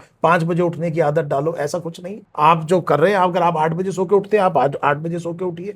ब्रेकफास्ट बहुत अच्छा करना चाहिए, कहते हैं ब्रेकफास्ट लाइक अ किंग और lunch like a prince and dinner like a bagger. तो मतलब ये जिंदगी में ये कुछ असूल हैं जो इस बच्चे को अपनी सेहत के लिए करना चाहिए। स्लीप, आपने बहुत शानदार चीज पूछी है, आजकल ये एक एपिडेमिक बन चुका है, बहुत कम एज के बच्चे प्रॉपर स्लीप नहीं ले पा रहे। इससे दिक्कत क्या क्या होती है अगर कोई प्रॉपर स्लीप नहीं लेता? मान लीजिए 6 घंटे की भी स्लीप ले रहा है बट वो भी अप्रोप्रिएट नहीं है, मतलब कि डीप स्लीप में तो जा नहीं पाएगा उस टाइम पे, तो 6 घंटे की जो स्लीप ले रहा है, 5 घंटे की जो स्लीप ले रहा है, सोमनिया हो गया है, कुछ भी हो गया है, जो भी चीज़ें अभी होती हैं, इस टाइम पे उस बच्चे को या फिर उस पर्सन को, बेसिकली अब हम थोड़ा जनरलाइज्ड में चल गए हैं क्योंकि डॉक्टर शर्मा से भी मैं बात कर रहा हूँ, मैं सिर्फ शर्मा सर से बात नहीं कर रहा, डॉक्टर शर्मा से भी बात कर रहा हूँ। तो इस टाइम पे अगर कोई बच्चा या कोई भी पर्सन है वो बहुत कम स्लीप ले रहा है, क्या चीज़ें इसके आगे जाके इफेक्ट देखने को मिल सकते हैं? देखिए, सबसे बड़ी चीज है कॉग्निटिव। बच्चों को यह समझना पड़ेगा कि आपके कॉग्निटिव फंक्शंस प्रॉपर तभी काम करेंगे जब आपने ब्रेन को प्रॉपर रेस्ट दिया है। कॉग्निटिव फंक्शंस का होगा क्या, आपको अचानक ये लगेगा चीजें याद नहीं हो रही है आपको, हाँ, आप भूल जा रहे हैं चीजों को, पढ़ा तो था, एग्जाम में याद नहीं आ रहा। ये मैं आपको बिल्कुल टेंजिबल बात बता रहा हूं, इस तरह की चीजें होनी शुरू हो जाएंगी, आपके मेमोरी पे असर आना शुरू हो जाएगा, आप कुछ चीजों को लॉन्ग टर्म मेमोरी में कन्वर्ट करने में अक्षम महसूस करेंगे। पहले बड़ी आसानी से आप चीजें याद रख लेते थे, अब हो सकता है उतनी आसानी से चीजें याद ना रख पा रहे हो, रिकलेक्ट ना कर पा रहे हो चीजें बड़ी जल्दी। आपको लग रहा होगा यार ये क्वेश्चन तो तैयार किया था, क्या नाम था इसका, क्या नाम था इसका। तो ये जो चीज है ये आपको बता रहा है कि आपकी अभी जो स्लीप है वो एडिक्वेट नहीं है। अगर आप 8 घंटे सो गए तो आप उसके बाद में जो आप मान लीजिए 5 घंटे सोते, तो आप 3 घंटे ये सोच रहे जी मैं तो पढ़ लूंगा कम सो करके, पर उस 3 घंटे में जो आपका जो आउटपुट निकलेगा, अगर आप 8 घंटे सोने के बाद 15 मिनट पढ़ लेंगे तो बराबर से भी ज्यादा है। आप बैठे रहिए 24 घंटे, अब किताब लेके बैठना और पढ़ना और being busy without being effective, ऐसा भी होता है, लोग बिजी बहुत है लेकिन काम कुछ नहीं कर रहे। पूरा पैराग्राफ पढ़ लिया, उसके बाद था क्या इसमें? हाँ, गड्ढा खोदा गड्ढा भरे, गड्ढा खोदा गड्ढा खोदा गड्ढा भरा और कहा थक गए, है ना, कमीज उधेड़ी फिर सिली, फिर कहा कि जी अरे तो बड़ी दिक्कत हो गई। हाँ यार, नहीं मैंने काम तो बहुत किया, गए कहा जी पता नहीं, पहुंचना कहा था कुछ पता नहीं, हुआ क्या पता नहीं सर। वो भाग दौड़ वाला किस्सा जो बंदर कि मैं तो पूरा भाग दौड़ में कमी हो तो मेरी, बताओ है कि नहीं। तो मेरा कहने का मतलब ये है मेरा कहने का मतलब ये है, आप प्लीज हर एक बच्चे से मैं ये कहूँगा, ये बहुत इंपॉर्टेंट है आपके लिए, क्या कम से कम 8 घंटा सोइए। सही बात। और ये जो आपका मोबाइल होता है इसमें अब तो सबको पता है कि इस पे तो मैं अलग से आऊंगा सर। अच्छा, ये मोबाइल वाला टॉपिक तो मैं अलग से कवर करना चाहूंगा, क्योंकि सिर्फ इनका नहीं, मेरा भी है। नहीं नहीं, मतलब देखो, हर एक हाँ। Technology is always a double edge sword. हाँ। टेक्नोलॉजी, ओपनहाइमर आपने पिक्चर देखी है ना? तो उन्होंने कहा कि मैं जो एटॉमिक पावर की बात कर रहा हूं, और बाद में जब उसका बॉम्ब बना तो उन्होंने कहा अरे यार ये क्या हो गया मेरे से। सर हम लोगों ने मोटा मोटी तौर पे तीनों बच्चों के जो बेस प्रॉब्लम थे उनको कवर किया, तो दो तरीके के बच्चों के। अब एक प्रॉब्लम है जो है कि डॉक्टर कैसे बनते हैं, वो बोर्ड का जो बच्चा है जिसने अभी क्लास 10th पास करी, उनके पेरेंट्स जानना चाह रहे हैं या वो जानना चाह रहे हैं कि मुझे रास्ता चाहिए कि कैसे मैं आगे चल के इस रास्ते पे चल जाऊं और इस रास्ते पे चल के मैं डॉक्टर बन जाऊंगा।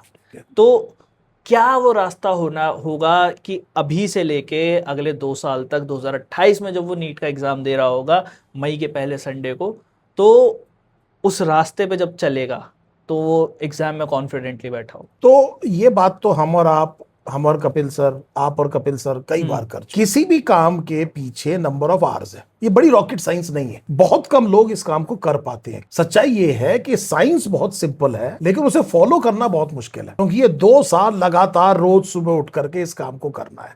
नंबर ऑफ आवर्स कैलकुलेट करिए कि मुझे इतने घंटे इस काम में लगाने हैं, और उसको फिर 100% दीजिए। शॉर्टेस्ट तरीका ये रहा। अब इसे आप शॉर्टेस्ट कह लीजिए, आप कहोगे सर शॉर्टेस्ट, आपने तो 2 साल की बात बता दी। क्यों? क्योंकि अगर आप ये काम 2 साल में करेंगे तो पर दिन जो आपको नंबर ऑफ आवर्स देने हैं वो उतने ज्यादा नहीं है। आप लाइफ में खेल भी सकते हैं, सारा काम भी कर सकते हैं, और पढ़ाई भी कर सकते हैं, बहुत कंफर्टेबली कर सकते हैं। इसीलिए अब जैसे मैं आपको एक बड़ी इंटरेस्टिंग चीज बताता हूं। मेरी जो डेफिनेशन है डिसिप्लिन की, वो ये है doing something which you don't like. ऐसे काम को करना जो पसंद नहीं है। सुबह उठना, एक्सरसाइज करना, है ना, ये सब चीजें नहीं खाना, ये सब चीजें क्या है? डिसिप्लिन है। इस डिसिप्लिन में पेन होता है, लेकिन अगर आपने डिसिप्लिन का पेन नहीं पाला तो बाद में रिग्रेट का पेन होगा, जो हम कुछ देर पहले कह रहे थे कि यार मैंने ये आधा घंटा और पढ़ा होता तो मैं निकाल लेता, क्योंकि ये चीज तो बहुत आसान थी मेरे लिए, मेरी कैपेबिलिटी थी। ये पेन मत होने दे। आज अच्छा है कौन सा पेन पालना? डिसिप्लिन का, ताकि कल को क्या ना हो रिग्रेट। रॉकेट साइंस है नहीं एंट्रेंस में। एक particular fixed amount of syllabus है, उसको डिवाइड करिए प्रॉपर तरीके से, एक सिस्टम बनाइए, बीच में रेनी डे के लिए सेव करिए जैसे कहते हैं। मतलब बीच में ऐसा भी टाइम आएगा जब तबीयत खराब होगी, थोड़ा सा आगे रहेंगे टारगेट से, एंजाइटी ब्रीड नहीं होगी। मैंने आपसे कहा चूज योर एडवाइजर्स वेल, अपने एडवाइजर्स को अच्छे से। फेल अर्ली, अगर कोई चीज काम नहीं कर रही है तो तेजी से, मतलब बहुत ज्यादा देर किसी को घसीटने का कोई फायदा नहीं है। मान लीजिए आप किसी एक ऐसे इंस्टीट्यूट में हैं फॉर एग्जांपल, जहां एक पर्टिकुलर ऐसे बैच में जो आपको लग रहा है कि आपके साथ मतलब मजा नहीं आ रहा, तो बजाय 6 महीने 8 महीने बाद ये डिसाइड करने के कि अब मैं इसका कुछ करता हूं, it is important to fail early, क्योंकि वो आपका टाइम बचाएगा। आपने एक चीज ये भी बताई थी कि बहुत सारे बच्चे 11th क्लास में ड्रॉप कर जाते हैं कोचिंग्स में। बिल्कुल।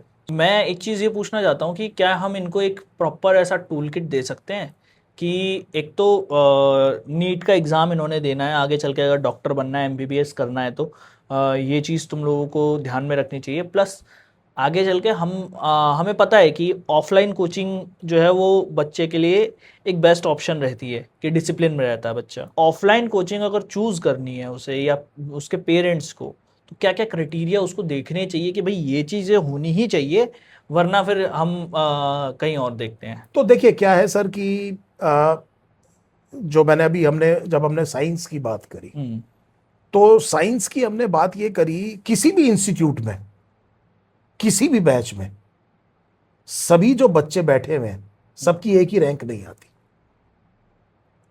हर एक इंस्टीट्यूट, चाहे वो हमारा है, हाँ, हम उन बच्चों की फोटो तो छापते हैं जो सेलेक्ट हुए। पिछली बार शुभान की फोटो छापी, AIR1 था, ठीक है, लेकिन कुछ बच्चे ऐसे भी हैं जो नहीं हुए। सही, वो भी उसी बैच में बैठे हुए थे। मेरा मतलब यह है कि केवल और केवल ये टीचिंग स्टाफ का ओनस नहीं हो सकता। अगर मेरे पढ़ाने से सबका सिलेक्शन होता तो मुझे अपनी क्लास में 10 बच्चों में से, जो मान लीजिए 5 सेलेक्ट हुए 5 नहीं हुए, तो बाकी 5 से कोई गुस्सा तो था नहीं। हाँ, मैंने तो अपनी तरफ से सबको बराबर दिया होगा। अब कहानी आधी आपकी तरफ भी है। It is a journey that you have to take together with your teacher. इसीलिए मैं आपसे कह रहा हूं, जब आपका कॉन्फिडेंस बन जाए कि ये आदमी मुझे वाकई में मेरी डेस्टिनेशन तक पहुंचा सकता है, उसके बाद में बिल्कुल भी दिमाग में संशय मत लाइए, 100% दीजिए। आप डिस्कशन के बाद में डिसीजन तो कर सकते हैं, लेकिन डिसीजन के बाद में अगर आपने डिस्कशन किया तो रायता फैलेगा। बहुत इंपॉर्टेंट बात है ये हाँ कि डिसीजन के बाद डिस्कशन मत करो, हाँ पहले डिस्कशन कर लो, कर जितने लो। जितने लेने हैं। हाँ, तो हम ये कहते हैं, इसीलिए हम कहते हैं, कई बार कंपनीज भी कहती हैं हायर स्लो फायर फास्ट। इसलिए हम क्या कहते हैं भाई, अगर फेलियर दिख रहा है तो फेल अर्ली। अगर आपको लग रहा है कि नहीं ये नहीं चलेगा, नहीं आई बात समझ में, do not try to convince, है ना। अब जैसे फॉर प्रोबेशन एग्जांपल में ही टेस्ट कर लो। हाँ, तो मतलब बेहतर ये है कि आप एक बार अपना डिसीजन लो और फिर आप ये कहो कि ये मेरे लिए ठीक है। और बिलीव करना मेरा अपना मानना ये है कि हर एक जना अपनी तरफ से पूरी मेहनत करके अपनी बेस्ट कैपेबिलिटी से आपके साथ सबसे ज्यादा मेहनत करने की कोशिश करता है। अगर किसी ने टीचिंग में अपना कैरियर बनाया है तो वो अपनी तरफ से बढ़िया ही पढ़ाने की कोशिश करेगा ना सर। अगर अच्छा नहीं पढ़ाएगा तो उसके कैरियर पे भी तो नुकसान होगा ना। सही बात है। क्यों करेगा कोई आदमी इसको? सही है। और ये कोई रॉकेट साइंस है नहीं। ये 12th के सिलेबस पे नीट एंट्रेंस एग्जाम आता है, तो उसका एक प्रोसेस है। उस प्रोसेस को जो आप है आराम से 11th-12th के सिलेबस पे नीट बिल्कुल, एंट्रेंस एग्जाम बिल्कुल, आता है, तो वो पढ़ना ही पढ़ना है। एक बहुत बच्चों का डाउट रहता है कि पीसीबी लें कि पीसीएमबी लें, तो आपके हिसाब से क्या बेस्ट रहता है? मेरे टाइम पे चॉइस थी नहीं। आपके टाइम पे ये चॉइस थी नहीं? हमारे टाइम पे पीसीएमबी लेना ही पड़ता लेना ही पड़ता था। और मेरे ख्याल से अच्छा है, क्योंकि मैथ्स बड़ा अच्छा सब्जेक्ट है। हाँ है, तो मैथ्स बहुत अच्छा सब्जेक्ट है। जनरली मैथ्स हर एक को पढ़ना चाहिए। There is a very good initiative that has been taken. वो कहते हैं ना एलिमेंट्री मैथ्स, हालांकि उसमें कंट्रोवर्सी हुई है इस बार हाँ। कि वो शायद पेपर मुश्किल आ गया है नॉर्मल मैथ्स के पेपर से क्लास 10। अच्छा, ऐसा? मतलब शायद, मैं आई एम नॉट श्योर, क्योंकि मेरे को ज्यादा इस बारे में आइडिया नहीं है, पर ऐसी बात समझ में आई थी कि दो तरह के मैथ्स की बात हो रही है कि आपने आगे मैथ्स पढ़ना है तो दूसरी तरह का मैथ्स पढ़िए, नहीं पढ़ना है तो एक नॉर्मल। तो मैथ्स जो है वो आपको हर जगह फायदा करता है। It's a beautiful subject. तो जब तक हो सके जरूर अपने पास रखिए। अगर आपने मान लीजिए 12th में नहीं भी लेना है तो भी कुछ क्वांटिटेटिव मैथ्स करते रहा करें, अगला नंबर कौन सा आएगा। होता ना इस तरह के क्वेश्चन नहीं होते कि अगर मैंने इसमें ये जोड़ा तो बताओ आखिर में क्या आएगा। हाँ। जो क्वांटिटेटिव एप्टीट्यूड है वो करिए, आपको फिजिक्स दिमाग चलता रहे थोड़ा बहुत। ऐसी तो उससे छोटे मोटे जो कैलकुलेशंस होते हैं वो उसके प्रॉब्लम गलती सॉल्व नहीं होती। सर मैं आपको बताता हूँ, मेरे साथ बड़ी गंभीर समस्या है। जब मान लीजिए गड्डी दे दीजिए तो एक बार मैं 99 गिनूंगा, एक बार 101 गिनूंगा। मेरे को 5 बार लग जाता है कई बार 100 है कि नहीं है देखने में कि वाकई में 100 है। फिर एक बार 100 आ जाता है तो मैं कहता हूँ अब ये ठीक है, इसका मतलब ये नहीं है कि अब की बार मैंने गलत गिना है कि नहीं। लेकिन कुछ लोग ऐसे हैं जो ऐसे देख के ही बता देंगे। जिसको प्रैक्टिस है, आप देखो सर, वो 1 मिनट में ऐसे गिन लेता, आपसे बात भी कर रहा है, ऐसे बात भी कर रहा है और वो गिन भी रहा है। बहुत प्रैक्टिस है उसकी। बहुत, उसको पता है। भैया जोक सुनाता हूँ, है ना। हुआ क्या कि एक स्कूल में इंस्पेक्शन हुआ। इंस्पेक्टर होते हैं ना स्कूल के, इंस्पेक्शन हुए तो उन्होंने देखा टीचर पढ़ा रहा है कि गंगा जो है गंगोत्री से शुरू होती है और अरब सागर में गिरती है। अब वो घबरा गया इंस्पेक्टर, उसने कहा भाई ये तो गलत बता रहा है, गंगा जो है बंगाल की खाड़ी में गिरती है। तो कह रहा है गंगा गंगोत्री से शुरू होकर अरब सागर में गिरती है, ये क्यों पढ़ा रहा है ऐसे? तो उसने कहा जी तनख्वाह नहीं मिली है। तनख्वाह मिल जाएगी तो मैं उसे कहाँ गिरने लगूंगा? बंगाल में, बंगाल की गाड़ी में। तब तक जब तक तनख्वाह नहीं मिलेगी तब तक जो है कहाँ गिर रही है? ये अरब सागर में रही है। पार्ट, ये बात सच है। Those who are in habit of doing this they are sharp, और वो ज्यादा तेजी से चीजों को पकड़ते हैं। मुझे सर प्रैक्टिस बहुत ज्यादा हो गई थी। क्लास 12th के बाद मैंने कुछ जेई का एंट्रेंस वगैरह दिया था, तो उस टाइम पे मैथमेटिक्स, फिजिक्स, ये सब चीजें जब करने लग गया था तो मुझे किसी ने अपना नंबर दिया कि दो, मतलब जान पहचान हो जाती है। तो एक लड़के ने मुझे अपना नंबर दिया और वो उस टाइम पे नंबर मैंने लिया, मुझे 2 साल तक वो नंबर मुंह ज़बानी याद था, क्योंकि उस टाइम मेरे दिमाग में इतनी प्रैक्टिस चल रही थी। तो 2 साल तक मैं कह रहा यार घर वालों के नंबर याद करने में टाइम लगता है, बट ये नंबर याद हो गया आराम से। तो एक बड़ी फेमस स्टोरी है। तो इंडिया के एक बड़े फेमस मैथमेटिशियन रामानुजन सर, हाँ। तो हार्डी जो थे इंग्लैंड के, वो उनके गुरु समझ लो। तो वहाँ रामानुजन जब इंग्लैंड गए तो एक स्टोरी हो सकता है मैं 90% ठीक बता रहा हूँ इतनी, लेकिन उसमें ये हुआ कि वहाँ उनकी तबीयत खराब हो गई, वो अस्पताल में भर्ती थे। हार्डी उनसे मिलने गए। हार्डी ने कोई एक नंबर का नाम लिया 1729, if I am not wrong, है ना। वो नंबर बाद में देख लेंगे कौन सा, बच्चे भी देख लेंगे। तो उन्होंने कहा यार ये 1729 मजा नहीं आया इस नंबर में। तो उसने कहा नहीं यार ये बड़ा इंटरेस्टिंग नंबर है, 2 अलग अलग क्यूब्स का वो है ये, मतलब सम है। दो अलग अलग तरह से किया जा सकता है। अकेला सबसे छोटा नंबर ऐसा है। Just imagine the mathematician in Rama, मतलब these people they are aware, they are blessed. और ये मैं आपको फिर बता रहा हूँ, it is again a practice. आपने जब वो करी प्रैक्टिस तो आप उस टाइम कर लेते थे, हाँ। आज नहीं कर पा रहे तो बीच में क्या हुआ? बीच में प्रैक्टिस छूट गई, बस मेन चीज ये, वही है। It is practice that actually. और देखो ये तो बच्चे जो डॉक्टर बनने जा रहे हैं, ये तो अपने प्रोफेशन को कहते ही प्रैक्टिस है। Medical practice. किसी क्या कर रहा हूँ जी? प्रैक्टिस कर रहा हूँ। प्रैक्टिस कर मरीज रहे हैं। कहेगा मेरी जान जा रही है, कह रहा मैं प्रैक्टिस कर रहा हूँ। प्रैक्टिस कर रहे हैं। सही बात है, वो भी प्रैक्टिस करते हैं, लॉयर्स भी प्रैक्टिस करते हैं, प्रैक्टिस कर रहे हैं हाँ, दोनों। बताओ सही प्रैक्टिस का बात क्या है, मतलब हुआ है ना? सही सर? बात, सही हाँ, बात, सही बात। हाँ। तो बात तो सही है। तो सर अब आते हैं थोड़ा सा नॉर्मल एक जेनरिक क्वेश्चंस पे। हाँ। बच्चों के बारे में तो बहुत बात हो गई, हाँ, ठीक है। थोड़े से क्वेश्चंस पे आते हैं कि अगर हम लोग बात करें कि नीट में डॉक्टर बनना है, नीट का एग्ज़ाम देना है, डॉक्टर बनना है, मेरा हमेशा से ये सवाल रहता है as an non medical student कि क्राइटेरिया कैसे फिक्स करते हैं कि नीट का जो पेपर है उसमें जो सवाल पूछे जा रहे हैं वो पेपर के सवालों में जो जवाब दे देगा बच्चा, तो कैसे मान लिया जाएगा कि हाँ इस बच्चे को हम डॉक्टर बना सकते हैं, आगे की इसकी डॉक्टरी की पढ़ाई करवा सकते देखो हैं। क्या है sir, there can never be a perfect exam, hmm. और सिंगल एग्जाम तो परफेक्ट हो ही नहीं सकता। एक एग्जाम ये बता दे कि आप कितने लायक हो या नहीं हो, मैं नहीं मानता सर इस चीज को। It is absolute. और इसीलिए मैं बार बार बच्चों से कहता हूं कि आप किसी एग्जाम को सही पर्सपेक्टिव में रखिए, उसको इतना अपने ऊपर हावी मत होने दीजिए वो हवा बन जाए और वो आपके अंदर एंग्जाइटी ब्रीड करे। ये नहीं तो कुछ नहीं, ऐसा कुछ नहीं है। जिंदगी में सक्सेस बहुत अलग अलग तरीके से आती है। मैंने बहुत से ऐसे बच्चों को देखा है जो कि मेडिकल की तैयारी कर रहे थे, नहीं सेलेक्ट हुए, और आज कई मेडिकल वालों से बहुत अच्छा कर रहे हैं। I know hundreds of people, कब नहीं है ऐसा। लेकिन एक एग्जाम तो चाहिए ना सर डिस्क्रिमिनेट करने के लिए। हाँ। ये एग्जाम में आप 180 मिनट में 180 क्वेश्चन का, ये एग्जाम आपकी डेप्थ ऑफ नॉलेज से ज्यादा आपके टेम्परामेंट का। आप 3 घंटे में 180 क्वेश्चन जिसमें नेगेटिव मार्किंग है, ये है degree of difficulty. Degree of difficulty time है, degree of difficulty negative marking है, डिग्री ऑफ डिफिकल्टी बीच बीच में ऐसे क्वेश्चन का आ जाना जो आपको फंसा रहा है, उस टाइम आप क्या डिसाइड करते हो। ये वो क्राइटेरिया है जो हम इस एंट्रेंस से एक्चुअली देख रहे हैं। पढ़ा तो लेंगे 5 साल में, अगर ये पढ़ के ही आएगा तो फिर मेडिकल कॉलेज में क्या करेंगे? वहां कोई बजिया तो नहीं कर, वहां भी तो पढ़ेगा ही ना। हाँ, तो अगर ये कहे कि मैं तो पढ़ के ही आ गया, तो फिर वो क्या करेंगे? वो जो वहां सारे बैठे हैं वो भी तो पढ़ाएंगे ना। पढ़ा तो हम लेंगे। अब हमें देखना ये है कि क्या इसके अंदर वो टेम्परामेंट है। 180 मिनट में इसने करा क्या? क्योंकि प्रेशर है सर सिचुएशन में, और इस प्रेशर में ये परफॉर्म कर रहा है, इसका मतलब इसके अंदर वो चीज है जिसे कहते हैं ना, सोना जो कहते हैं आग में तप के निकलता है, वो वाली बात है। और अब वो वहां पर उस काम को कर लिया जाए। So this is what the basic purpose of the entrance exam is. और अगर मैं सिलेबस पे चलूँ इसी बात को लेकर, तो बायोलॉजी के जो 2 साल में सिलेबस पढ़ाया जाता है बच्चों को, क्या मान सकते हैं हम कि वो फंडामेंटल है उस चीज़ के लिए कि जो आगे चल के वो किसी भी कोर्स में पढ़ने वाला है, चाहे वो MBBS में पढ़ने वाला है जो बच्चे बहुत फैंटेसाइज करते हैं जिस चीज़ को, या BDS में पढ़ने वाला है, या BPT में पढ़ने वाला है, या फिर इवन आगे चल के PhD रिसर्च करनी है उसे किसी जूलॉजी बॉटनी में, तो क्या वो सिलेबस बेस है अभी, या उसमें कुछ एड ऑन्स वगैरह आपकी तरफ से आप चाहोगे कि कुछ एड ऑन्स हो या उसमें से कुछ माइनस हो? देखिए सर, ऑलरेडी इवॉल्व हो रहा है, ऑलरेडी इवॉल्व हो रहा है, बहुत चीजें चेंज करी जाती हैं।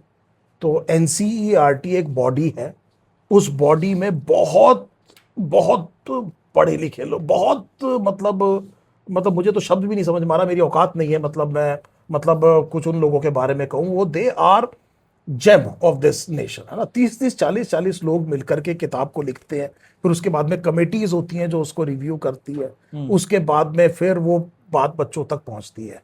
इसीलिए हम कहते हैं ना, हिंदुस्तान में कोई भी ऐसा एग्जाम नहीं है जो कि बिना NCERT के निकल जाए। सिविल UPSC वाला सबसे पहले क्या पढ़ता है? NCERT। JRF वाला भी पहले क्या पढ़ता है? NCERT। वो तो आप स्टेट एंट्रेंस दे लो, कोई भी दे लो, आपको क्या पढ़ना पड़ेगा? NCERT पढ़ना पड़ेगा। They are the standard gold books. इसीलिए ये जो इवोल्यूशन हो रहा है, कुछ चीजें कम की गई, बीच में कोविड आ गया, उसकी वजह से कुछ वैसे कम करना पड़ा। उसकी वजह ये थी कि हम उतना पढ़ा नहीं पा रहे थे बच्चों को, तो बिना पढ़ाए टेस्ट कैसे करें? टेस्ट का मतलब ही तब होता है जब आप पढ़े हैं, तब आपको देखा जाए कि आपने क्या सीखा कि नहीं सीखा। जब हम पढ़ा ही नहीं पा रहे थे तो हमने कहा कि चलो सिलेबस को कुछ कम किया जाए। बच्चों की एंग्जाइटी थी उस टाइम पर, कुछ राशनलाइज किया गया। कुछ टॉपिक्स जो ऐसा लगता है अननेसेसरी रिपीट्स हैं उनको हटाए गए। तो ये इवोल्यूशन चलता है, जैसे लाइफ इवॉल्व होती है, स्टार इवॉल्व होते हैं, अर्थ इवॉल्व होती है, ऐसे हमारी एजुकेशन पॉलिसी भी क्या हो रही है, इवॉल्व हो रही है। और रोट लर्निंग से अब एप्लीकेशन बेस्ड आ रहा है, एआई आ गया, पूरी दुनिया डिसरप्ट हो रही है। अगर हम फ्यूचर रेडी नहीं है तो there is a problem, and education is the most potent weapon to change the world, Nelson Mandela ने कहा था। अभी अगर हम लोग बात करें कि ये जो बुक्स में अभी इन लोगों को पढ़ाया जा रहा है अभी के तौर पे, जो अभी का हमारा सिलेबस है, वो कितना हेल्प करता है इनको आगे चल के? देखिए सर, क्या है, जैसे फॉर एग्जांपल सेल बायोलॉजी, तो मेरी जो बॉडी है वो सेल से बनी है। Unless and until I am aware कि सेल के अंदर होता क्या है, तो मैं बॉडी के बारे में नहीं पढ़ पाऊंगा। तो बिल्कुल फंडामेंटल है, आप सेल बायोलॉजी के बिना बायोलॉजी में कुछ नहीं कर पाए। और एक ग्रेट यूनिफाइंग थीम है इवोल्यूशन। बिना इवोल्यूशन के बायोलॉजी में आपको सेंस ही नहीं पता लगेगी। तो बच्चे अब तक जो है, जो मेरे से पढ़ चुके हैं, वो अब तक एक हो सकता है सामने बैठ के एक डायलॉग ऑलरेडी बोल रहे हो, nothing in biology makes sense accept in light of evolution. तो मैं जनरली बोलता हूं, तो इससे पहले मैं बोलूं, अब बच्चों ने इतना सुन लिया, वो खुद ही बोल देते कि सर सारे साइंटिस्ट की छाती पे चढ़ के डार्विन बोल रहे हैं कि भैया एवोल्यूशन नहीं पढ़े तो कुछ नहीं पढ़े। मतलब तो बात ये है ना सर, मतलब तो किसी चीज का मतलब नहीं होता। हाँ, किसी चीज का मतलब नहीं होता है। दोनों आंखें आगे आने का क्या फायदा हुआ? आपने गाय भैंस की आंखें देखी होंगी, एक इधर होती है एक इधर होती है, आपकी दोनों आ गई। आप एक ही ऑब्जेक्ट की जो इमेज है वो दोनों आंखों से बना रहे हैं, तो ये एक फ्रंट और बैक, तो डेप्थ परसेप्शन होती है। और पास में आ रहा है तो मूविंग पैरेलैक्स पढ़ते होंगे आप फिजिक्स में, उसकी वजह से आपको पता चलेगा कितनी तेजी से आ रही है। ये आंख बंद करो और ये आंख बंद करो, पैरेलैक्स। बायनोक्यूलर स्टीरियोस्कोपिक विजन है आपका, हाँ। इससे आपको बहुत बड़ा फायदा हुआ। ये भी इवोल्यूशन है, देखने की चीज वही है, आंख वैसी ही है, अंदर रेटिना वही है, लेकिन धीरे धीरे हर चीज क्या हो रही है, इवॉल्व हो रही है। और ये हमारी एजुकेशन पॉलिसी भी इवॉल्व हो रही है फॉर द बेटर। और इंडियन स्टूडेंट्स तो वर्ल्ड फेमस है सर। मैंने बच्चा ये नहीं देखा जो ये कहता हो कि मैं मेहनत नहीं करना चाहता, अपॉर्चुनिटी नहीं मिलती, मटेरियल नहीं मिलता। और ये जो ऑनलाइन एजुकेशन है उसने एक बहुत बड़ा फायदा ये किया है कि हर जगह अब ये चीज को एक्सेसिबल कर दिया है। अब हर जगह का बच्चा अपने घर में रहते हुए भी बड़ी आसानी से चीजों की तैयारी कर बहुत सस्ते में कर रहा है, बहुत सस्ते में कर सकता है। दिस हैज चेंज्ड, आपके हमारे सामने चेंज हुई है। सही बात है, बिल्कुल। कोविड में हमने ये चीज होते हुए देखा और बहुत बूम आया है। बिल्कुल आया है सर एक सवाल, as a non medical student, क्योंकि मैंने बायोलॉजी बिल्कुल नहीं पढ़ी, 10वीं तक पढ़ी जो पढ़ी, ठीक है, और क्या मैंने कुछ मिस किया लाइफ में? मतलब आपने बोला कि मैथमेटिक्स जो है वो मैं चाहूँगा कि सारे बच्चे पढ़ें, आपने क्या आप ये भी चाहेंगे कि बायोलॉजी भी सारे बच्चे पढ़ें, चाहे वो इंजीनियरिंग ही करना चाहता हो? चलिए मैं 2024 में 2024 के नोबेल प्राइज के ऊपर जाता हूँ। ठीक है। 2024 का नोबेल प्राइज फिजिक्स में, केमिस्ट्री में किसको मिला? तो एक तो जना उसको मिला, बजाय नाम बच्चे कहेंगे नहीं तो इसे भी क्वेश्चन के तौर पे लिखने लगे, हाँ। है नहीं? तो हर चीज जो बोल रहे हैं साथ में पता लगा जी क्वेश्चन तो नहीं है, ऐसा नहीं है ना? कुछ चीजें आराम से भी रिलैक्स करने की होती हैं। तो एक तो आर्टिफिशियल इंटेलिजेंस में, फिजिक्स में, और उन्होंने न्यूरल नेटवर्क्स के बेसिस पर इस आर्टिफिशियल इंटेलिजेंस को सिंथेसाइज किया है। कैसे न्यूरॉन्स का जो इंटरकनेक्शन है वो काम करता है। ये जो नोड्स जिसे आप कहते हो, ये नोड जो है ये ह्यूमन न्यूरल सिस्टम से लेकर के किया गया है। ठीक, एक और जो केमिस्ट्री में मिला, उन्होंने प्रोटीन बनाना शुरू कर दिया। तो अगर आप पिछले कुछ सालों में केमिस्ट्री फिजिक्स में अगर आप देखें कि किस चीज पर क्या मिल रहे हैं, नोबेल प्राइज मिल रहे हैं, तो उनका कहीं ना कहीं बायोलॉजी, मॉलिक्यूलर बायोलॉजी से लेना देना है। तो this is very very clear. Calcium channel blocker, किसी केमिस्ट को क्या मिला, नोबेल प्राइज मिला, लेकिन वो ब्लड प्रेशर ठीक करने की दवाई है। हमारे यहाँ से ही आखिरी नोबेल प्राइज एक साइंटिस्ट को मिला है, बच्चों के लिए क्वेश्चन छोड़ देते हैं, जिन्होंने राइबोसोम का स्ट्रक्चर बताया हमारे यहाँ के, और उनको जो है नोबेल प्राइज केमिस्ट्री में मिला। तो मेरा कहने का मतलब ये है कि हमारे यहाँ मतलब इंडिया के मतलब he is from Indian origin. He is from Indian origin. He's a chemist. He is from chemistry and he got Nobel Prize for the structure of... 2009 का अब एग्जैक्टली अब आप मतलब जो है मतलब उस तरफ नहीं जाते हैं जहाँ बच्चे कहेंगे कि इन्हें खुद नहीं आ रहा है। नहीं 2009 का है क्या? ये वेंकी सर है। हाँ, वेंकी सर है। सर भाई है ना? तो मतलब आप देखिए, तो बायोकेमिस्ट्री जो है ना सर, वो सामने आनी ही आनी है। हाँ। तो बहुत से इंस्टीट्यूट्स ऑफ टेक्नोलॉजीज हैं जो अब मैंडेटरी कर रहे हैं कि बायोलॉजी का कुछ ना कुछ इंक्लूड करना चाहिए आपको। कहीं ना कहीं जाकर के जब आप रिसर्च करोगे तो ह्यूमन वेलफेयर की कोई भी रिसर्च बिना बायोलॉजी के कैसे हो सकती है। आप माइक्रोब पे रिसर्च कर रहे हो, आपने कोई एंटीबायोटिक बनानी है, तो ये सब चीजें किसके लिए कर रहे हैं? हम ह्यूमन बीइंग के लिए कर रहे हैं। तो इसीलिए कहा जाता है कि एक होलिस्टिक होना चाहिए। लोगों को इकोनॉमी, सोशल साइंसेज, बड़े बड़े इंस्टीट्यूट्स में एक एक सेमेस्टर ये भी पढ़ाया जाता है ताकि there is a human aspect of technology as well. आप तो हर एक आदमी को ये नहीं कह सकते कि ये 2 लाख रुपए का टेस्ट करा के ले आ। हाँ, it is not easy for everybody. आपको एम्पैथी भी चाहिए, आपको दूसरे के हिसाब से भी सोचना पड़ेगा कि ये क्या फील कर रहा है, and then you become a better human being. Am I right? सही।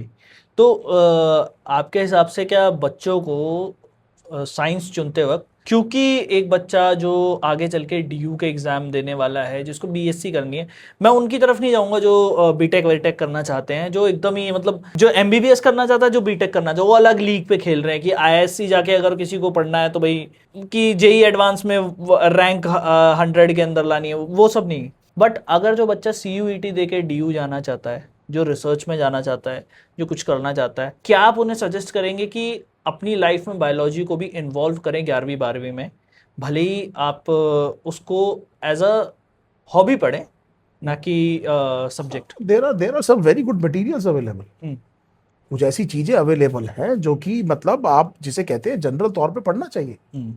मतलब मुझे मुझे अब अगर आप मेरे से पूछे, मैं आपको बता सकता हूँ मोटे मोटे तौर पर कि भारत की ज्योग्राफी कैसी है। मैं आपको बता सकता हूँ कि कहाँ पर कौन सा पर्वत मिलता है, कहाँ पर कौन सा पठार मिलता है ना। ये सब चीजें बता सकता हूँ। क्यों वेस्टर्न घाट पे ज्यादा बारिश होती है, ईस्टर्न घाट पे उस टाइम पे इतनी कम होती है। एक बार हमारी कोरियोलिस इफेक्ट पे भी बात चल रही थी, कोरियोलिस इफेक्ट पे भी बात हुई थी, है या नहीं? हाँ। तो ये जनरल चीजें होती हैं। जनरल जीडीपी कैसे कैलकुलेट की जाती है ना, जीडीपी का मतलब क्या है या नहीं? तो मेरा कहने का मतलब है नेशनल इनकम अकाउंटिंग, ये सब चीजें थोड़ा सा आपको पता होना चाहिए। और एक बड़ी अच्छी हैबिट थी जो शायद किसी वजह से इस टाइम नहीं है, टेक्नोलॉजी की वजह से मैं एक जो नेगेटिव इफेक्ट देख रहा हूं वो, अब ये बात वो नहीं मैं कर रहा हूं कि मेरे जमाने में और तेरे जमाने में, मतलब मैं अब शुरू में अपने आप को पूर्वज कहता, इसका मतलब ये नहीं कि मैं उस वाले झंझट में घुस रहा हूं। लेकिन अखबार पढ़ना एक हमारी हैबिट थी। और वो जो न्यूज़पेपर, जो प्रिंटेड न्यूज़पेपर, अब वो ऑनलाइन न्यूज़ होती है मैं मानता हूं, लेकिन एक प्रिंटेड न्यूज़पेपर को पढ़ना, और वो जनरली चीज़ों के बारे में बहुत अवेयर रखता था। जनरली आप देखोगे कि लोगों की जनरल अवेयरनेस बेहतर थी। रीडिंग की अगर हम लोग बात करें तो अब जैसा कि मैंने एक बार पहले इस चीज़ को डिस्कस करने की कोशिश करी थी, बट हम लोगों ने उस टॉपिक को बोला था कि इसको बाद में डिटेल में करेंगे, तो आई थिंक अब टाइम आ गया है इसके बारे में बात करने का। तो ये जो टेक्नोलॉजी है, सुबह उठते हैं फ़ोन चेक करते हैं, पॉट पे बैठे हैं फ़ोन चेक कर रहे हैं, कहीं जा रहे हैं फ़ोन चेक कर रहे हैं, कहीं मेट्रो में हैं लीड लगा रखी है फ़ोन चेक कर रहे हैं। तो आज के टाइम पे टेक्नोलॉजी से हमारा जो सबसे ज़्यादा क्लोज कोई कनेक्ट है तो वो हमारा फ़ोन है।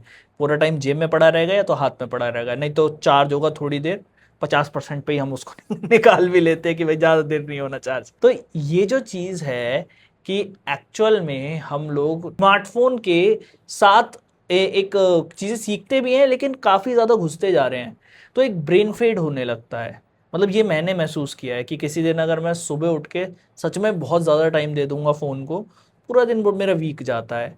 तो टेक्नोलॉजिकल एस्पेक्ट्स में क्या आपने कुछ चीज़ें ऑब्जर्व करी हैं कि एक्चुअल में अभी के टाइम पे लोगों के दिमाग पे या लोगों के हेल्थ पे या कहें कि लॉजिकल रीजनिंग पे फ़र्क पड़ रहा है? तो सारा बहुत फर्क पड़ रहा है, बहुत।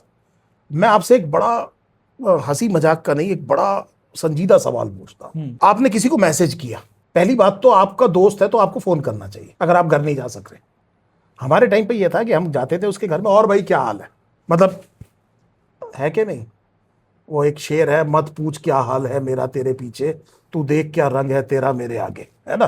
तो क्या ना, अब जाके देख लेते थे भाई कैसा ये खुश है कि नहीं है, मेरे से मिल के है कि नहीं। तो वो वाली बात हो गई। अब फोन करना चाहिए कायदे में। हाँ। अब मैसेज करते हैं, मान लीजिए आपने किसी को मैसेज किया और उसने रिप्लाई नहीं किया, अब आपका रिएक्शन क्या है? आपको ये तो नहीं होता यार कहीं वो ये तो नहीं सोच रहा, कहीं वो ये तो नहीं सोच रहा, ये आने लगा है लोगों में। कैन यू इमेजिन, हमें हर 5 मिनट में लोगों का एक अनुमोदन चाहिए। वी आर नाउ लाइक आना चाहिए, अगर ये नहीं आया तो हमें लगता है जिंदगी में कुछ कमी रह गई, एंड वी फील यार ये कुछ गड़बड़ तो नहीं हो गई। आप किसी को मैसेज करते हैं और वो रिप्लाई नहीं करता तो आपको कहीं ऐसा तो नहीं लगता कुछ गड़बड़ हो गई है। ये जो चीजें हैं ये डॉक्यूमेंटेड इफेक्ट्स है कि ये लोगों को सॉलिट्यूड में लेके जा रहे हैं। ये जो सोसाइटी से मिलने का, आपको पता है कुछ कंट्रीज ने अपने पर्टिकुलर एज ग्रुप तक ये कहा है कि ये टेक्नोलॉजी इस काम के लिए बैन हो जाएगी। केरला में सोशल मीडिया बैन कर दिया शायद अभी 16 साल तक के आई बच्चों डोंट के नो, लिए। ऑस्ट्रेलिया के बारे में मुझे पता था हम्म। कि उन्होंने कह दिया कि नहीं करेंगे, क्योंकि बच्चे जो है वो कोने में बैठे घर में। केरला का एग्जांपल मैंने इसलिए दिया क्योंकि ये इंडियन स्टेट में हुआ है, कहीं ये लोग ये बोलने लगे कि केरला को दूसरी कंट्री बता। नहीं भाई, मैं इसलिए क्योंकि कंट्रीज में भी हो रहा है बट हमारे अपने इंडियन स्टेट में तो ये उसे प्रेज मिला है काफी ज्यादा। वो क्या रहा है कि सर बच्चा घर में बैठा हुआ है, हाँ। उसको सोशल कांटेक्ट खत्म हो गया। अब सोसाइटी में कैसे लोगों के साथ मिलके रहते हैं, ये सारी जो आर्ट्स अब कम हो रही है, और इसकी वजह से एक नए तरह के इश्यूज आ रहे हैं जो पेरेंट्स महसूस करते हैं।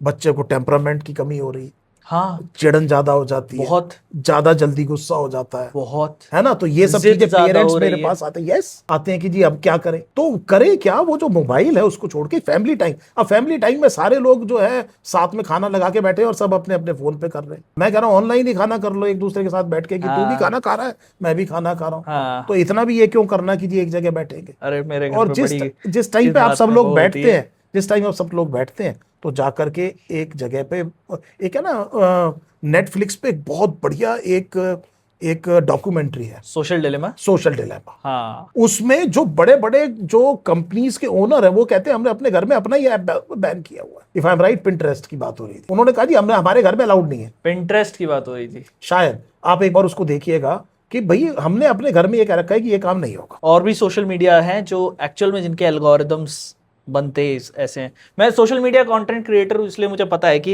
एक्चुअल में अगर आपका कंटेंट बहुत ज़्यादा मतलब ग्लूई नहीं होगा, बहुत ज़्यादा कैची नहीं होगा, तो वहाँ पर आपको ट्रैक्शन नहीं मिलेगा। बट जिसका कंटेंट ग्लूई होगा वो उसका तो कंटेंट लोग देखेंगे। मेरा मतलब क्या है सर, मेरा मतलब क्या है, देखिए क्या है, मैं मैं बात दूसरी तरह से कहता हाँ हाँ हाँ हाँ। हूं कि मैं आधा घंटा सर का पॉडकास्ट देखूंगा, मुझे अच्छा लगता है, अच्छा लगता है। There is nothing bad about it. पर वो आधा घंटा 6 घंटा नहीं हो सकता। मेरे को आज से कई साल पहले एक आदत पड़ गई सर, एक गेम खेलने की, और वो गेम था सबवे सर्फर, और उसके बाद एक कैंडी क्रश सागा शायद नाम था उसका। हाँ।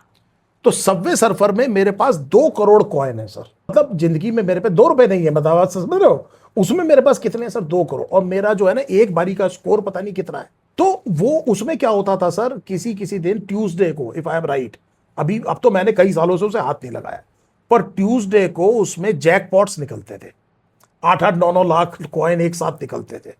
तो आप है ना 500-500 के खरीदते रहो, तो बैठे हुए सर 1.5-2 घंटे खरीद रहे हैं, उसके बाद कितने निकले, 9 लाख। हा 9 लाख मिल गए। Can you imagine, hours and hours. सुबह 3 बज गए, 4 बज गए, 5 बज गए, पता ही नहीं चला। अगले दिन सुबह क्लास में जाना है। आपकी वाइफ का क्या रिएक्शन था, मानना चाहता हूँ उस समय। मतलब एक बात समझो सर, एक होड़ थी, मतलब है ना, अरे इतना हो गया एक और कर लेता हूँ, हाँ। है ना। वो मतलब कैंडी क्रश सागा में लास्ट में जाकर के वो कुछ दिन के लिए वो बंद हो जाता था आगे आना, एक कैंडी सी बनी आती थी, आगे का रास्ता बंद। वो पता लगा 1 हफ्ते बाद खुलेगा। उस 1 हफ्ते मतलब जिंदा रहना भारी हो गया था कि यार क्या करें, जिंदगी में कुछ और करने को तो है नहीं। तो ये भी काम मैंने वो टाइम देखा, मैंने खुद के साथ, मैं आपको बता रहा हूँ। फिर मुझे बाद मैंने में भी देखा सर ये। मेरे को ये समझ में आया कि यार तब उसको रोका कैसे जाए। तो वो है ना एक छोटा सा, एक इतना बड़ा एक वो था गैजेट, आईपैड मिनी करके आता है ना, उसको मैंने उसके समेत ही घर में कहीं पर जाकर के दफना दिया। मैंने कहा ये ना दिखेगा ना रहेगा, बांस ना बजेगी बांसुरी। समझ में आया, ये तरीका है इसका।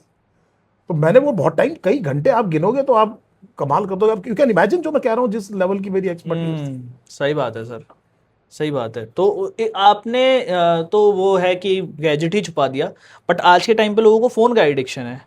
तो फोन के एडिक्शन में अब मैं ये भी नहीं कहता कि भाई सोशल मीडिया एकदम डिलीट कर दो, ये सब कर दो, वो तो मतलब ऑब्वियस सी बात है, कुछ ना कुछ तो करेंगे। सर इस फोन से बच्चा सीख भी रहा है ना। हाँ, सीख भी रहा है। अभी हम थोड़ी देर पहले कह रहे हैं कि इस टेक्नोलॉजी की मदद से आपकी जो बातें हैं वो हर उस जगह पहुंच रही है जहां हर जगह नहीं पहुंचती थी पहले। अरे अब एआई आ गया, नोटबुक एलएम से आप लेक्चर दो उसे, वो आपको नोट्स बना के दे देगा। बिल्कुल।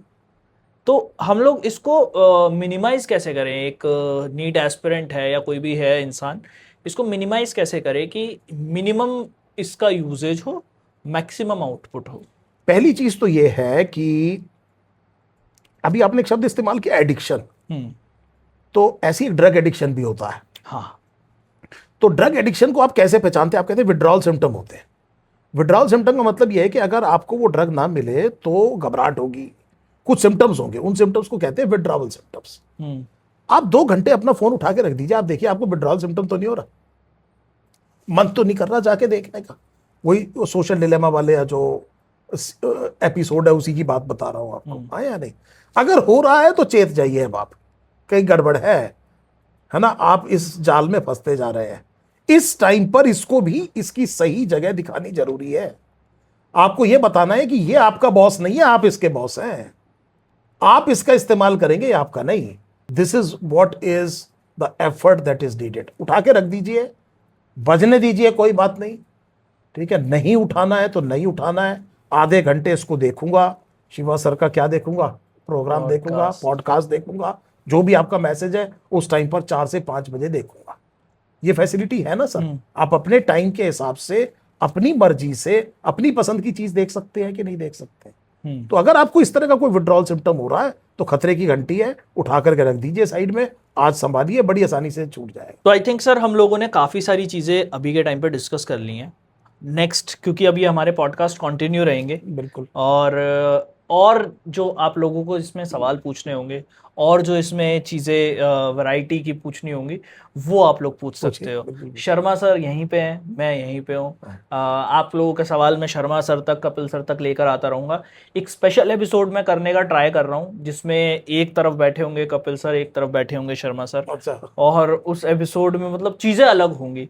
मैं होऊंगा नहीं होऊंगा कैमरा के आगे कैमरा के पीछे वो नहीं पता, नहीं होना चाहिए सर। बट वो है कि सर उस पॉडकास्ट की वाइब अलग होगी एकदम, कि दो ऐसे लोग, भाई कैमरा के पीछे ये लोग बहुत अलग है, मैं बता रहा हूँ। कैमरा के पीछे ये लोग मतलब कि जो इनका डिस्कशन, लेवल ऑफ डिस्कशन होता है और लेवल ऑफ डिसएग्रीमेंट होता है, हाँ वही ना, वहां पे भी होना चाहिए ना, वहां पे भी होना चाहिए साथ में। कुछ चीज बच्चों को पता चलनी चाहिए कि मतलब जो है, जो लेवल ऑफ डिसएग्रीमेंट है हमारे, ये भी इन चीजों पे है कि हाँ, भी है, कि वो चीजें वो तुम्हें देखने को मिलेंगी। कपिल सर से अगर आपने सीखना है, हाँ, तो आप वो एक्सेलेंस की जो है बेटा, मैं अब आपको बता रहा हूँ कैसे 15, 17, 18 घंटे रोज, day in and day out, चाहे जो मर्जी हो जाए, काम किया जाता है, चाहे तबीयत खराब हो जाए चाहे नहीं हो जाए। तो वो जो उन्होंने अचीव किया है वो लक नहीं है। शायद मुझे बोलना भी नहीं चाहिए, क्योंकि वो मुझे कई बार लगता है कि don't preach what you don't do. तो आर्नल्ड श्वार्ज़नेगर कहते हैं कि डोंट टेल मी कि आपके पास 45 मिनट नहीं है, मतलब अपनी वर्कआउट करने के लिए। उसमें उन्होंने साफ साफ कहा है। अच्छा, उस वीडियो में उन्होंने ये भी कहा है कि मैं ऑस्ट्रिया में रहता था और मैंने किसी की मैगजीन में देखा, मिस्टर वर्ल्ड, मिस्टर यूनिवर्स, नाम भी मेरे को तो नाम याद नहीं है, पर उन्होंने नाम बताया और मैंने डिसाइड कर दिया कि यही मेरे को बनना है। फिर उनसे किसी इंटरव्यू वाले ने पूछा what was your plan B, तो उन्होंने कहा I did not have any plan B. अब मैं आपसे ये नहीं कहता हूं, इतने ज्यादा डिटर्मिनेशन वाले लोग भी हैं इस दुनिया में। विल स्मिथ बच्चे जानते हैं, मुझे उनका कोट बहुत ज्यादा पसंद है, you can be smarter than me, you can be better than me, more intelligent than me, लेकिन एक बात तय है कि अगर हम दोनों अगर एक ट्रेडमिल पे साथ चढ़ते हैं तो या तो आप पहले उतरोगे या मैं जान दूंगा उस पर। तो that is what the determination in these people are. ये वो चीजें हैं जो, अब ये केवल बातें नहीं है, और हकीकत ये है। बच्चों को मैं एक और बात बता रहा हूं, जैसे आप नहाते रोज है, नहाना रोज जरूरी है, तो मोटिवेशन भी रोज जरूरी है। बड़ी जल्दी खत्म होता है मोटिवेशन। हाँ, आप मान लो, सपोज करो एक जगह गए, आप स्कूल में असेंबली हो रही, और मान लो या स्कूल के बाद का कोई फंक्शन है, असेंबली हो रही है, कोई बात, कुछ भी हो रहा है, एक जगह पे कहीं पे कुछ भाषण चल रहा है, चोरी नहीं करनी चाहिए, सब लोग ताली बजा रहे हैं, क्या नहीं करनी चाहिए, चोरी नहीं करनी चाहिए।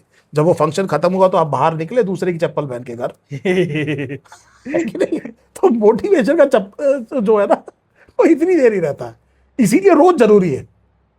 तो अगर आपने अपने सोशल मीडिया का इस्तेमाल करना, तो किसी एक जने को, माइकल जॉर्डन एक जगह कहते हैं, क्योंकि मैं हजारों बार फेल हुआ हूं इसीलिए मैं सक्सेसफुल हुआ हूं। वो एक जगह बताते हैं उन्होंने कितने शॉट मिस किए, कितने गेम वो हारे, कितने शॉट उनके पास थे जिससे वो गेम जीत सकते थे पर वो शॉट सही नहीं लगा, because I have failed again and again, again and again, again and again, that is why I have succeeded. और यही है सब जिंदगी में। This is what is the main differentiating feature. Heavy हो गया मामला। सही बात है। तो अभी इसको यहाँ पे पॉडकास्ट को थोड़ा सा रेस्ट देते हैं, ठीक है। शर्मा सर के साथ बातचीत प्रॉपरली चलती रहेंगी आगे आने वाले टाइम में भी। तुम्हारे कोई सवाल है तुम लोग कमेंट सेक्शन में पूछना।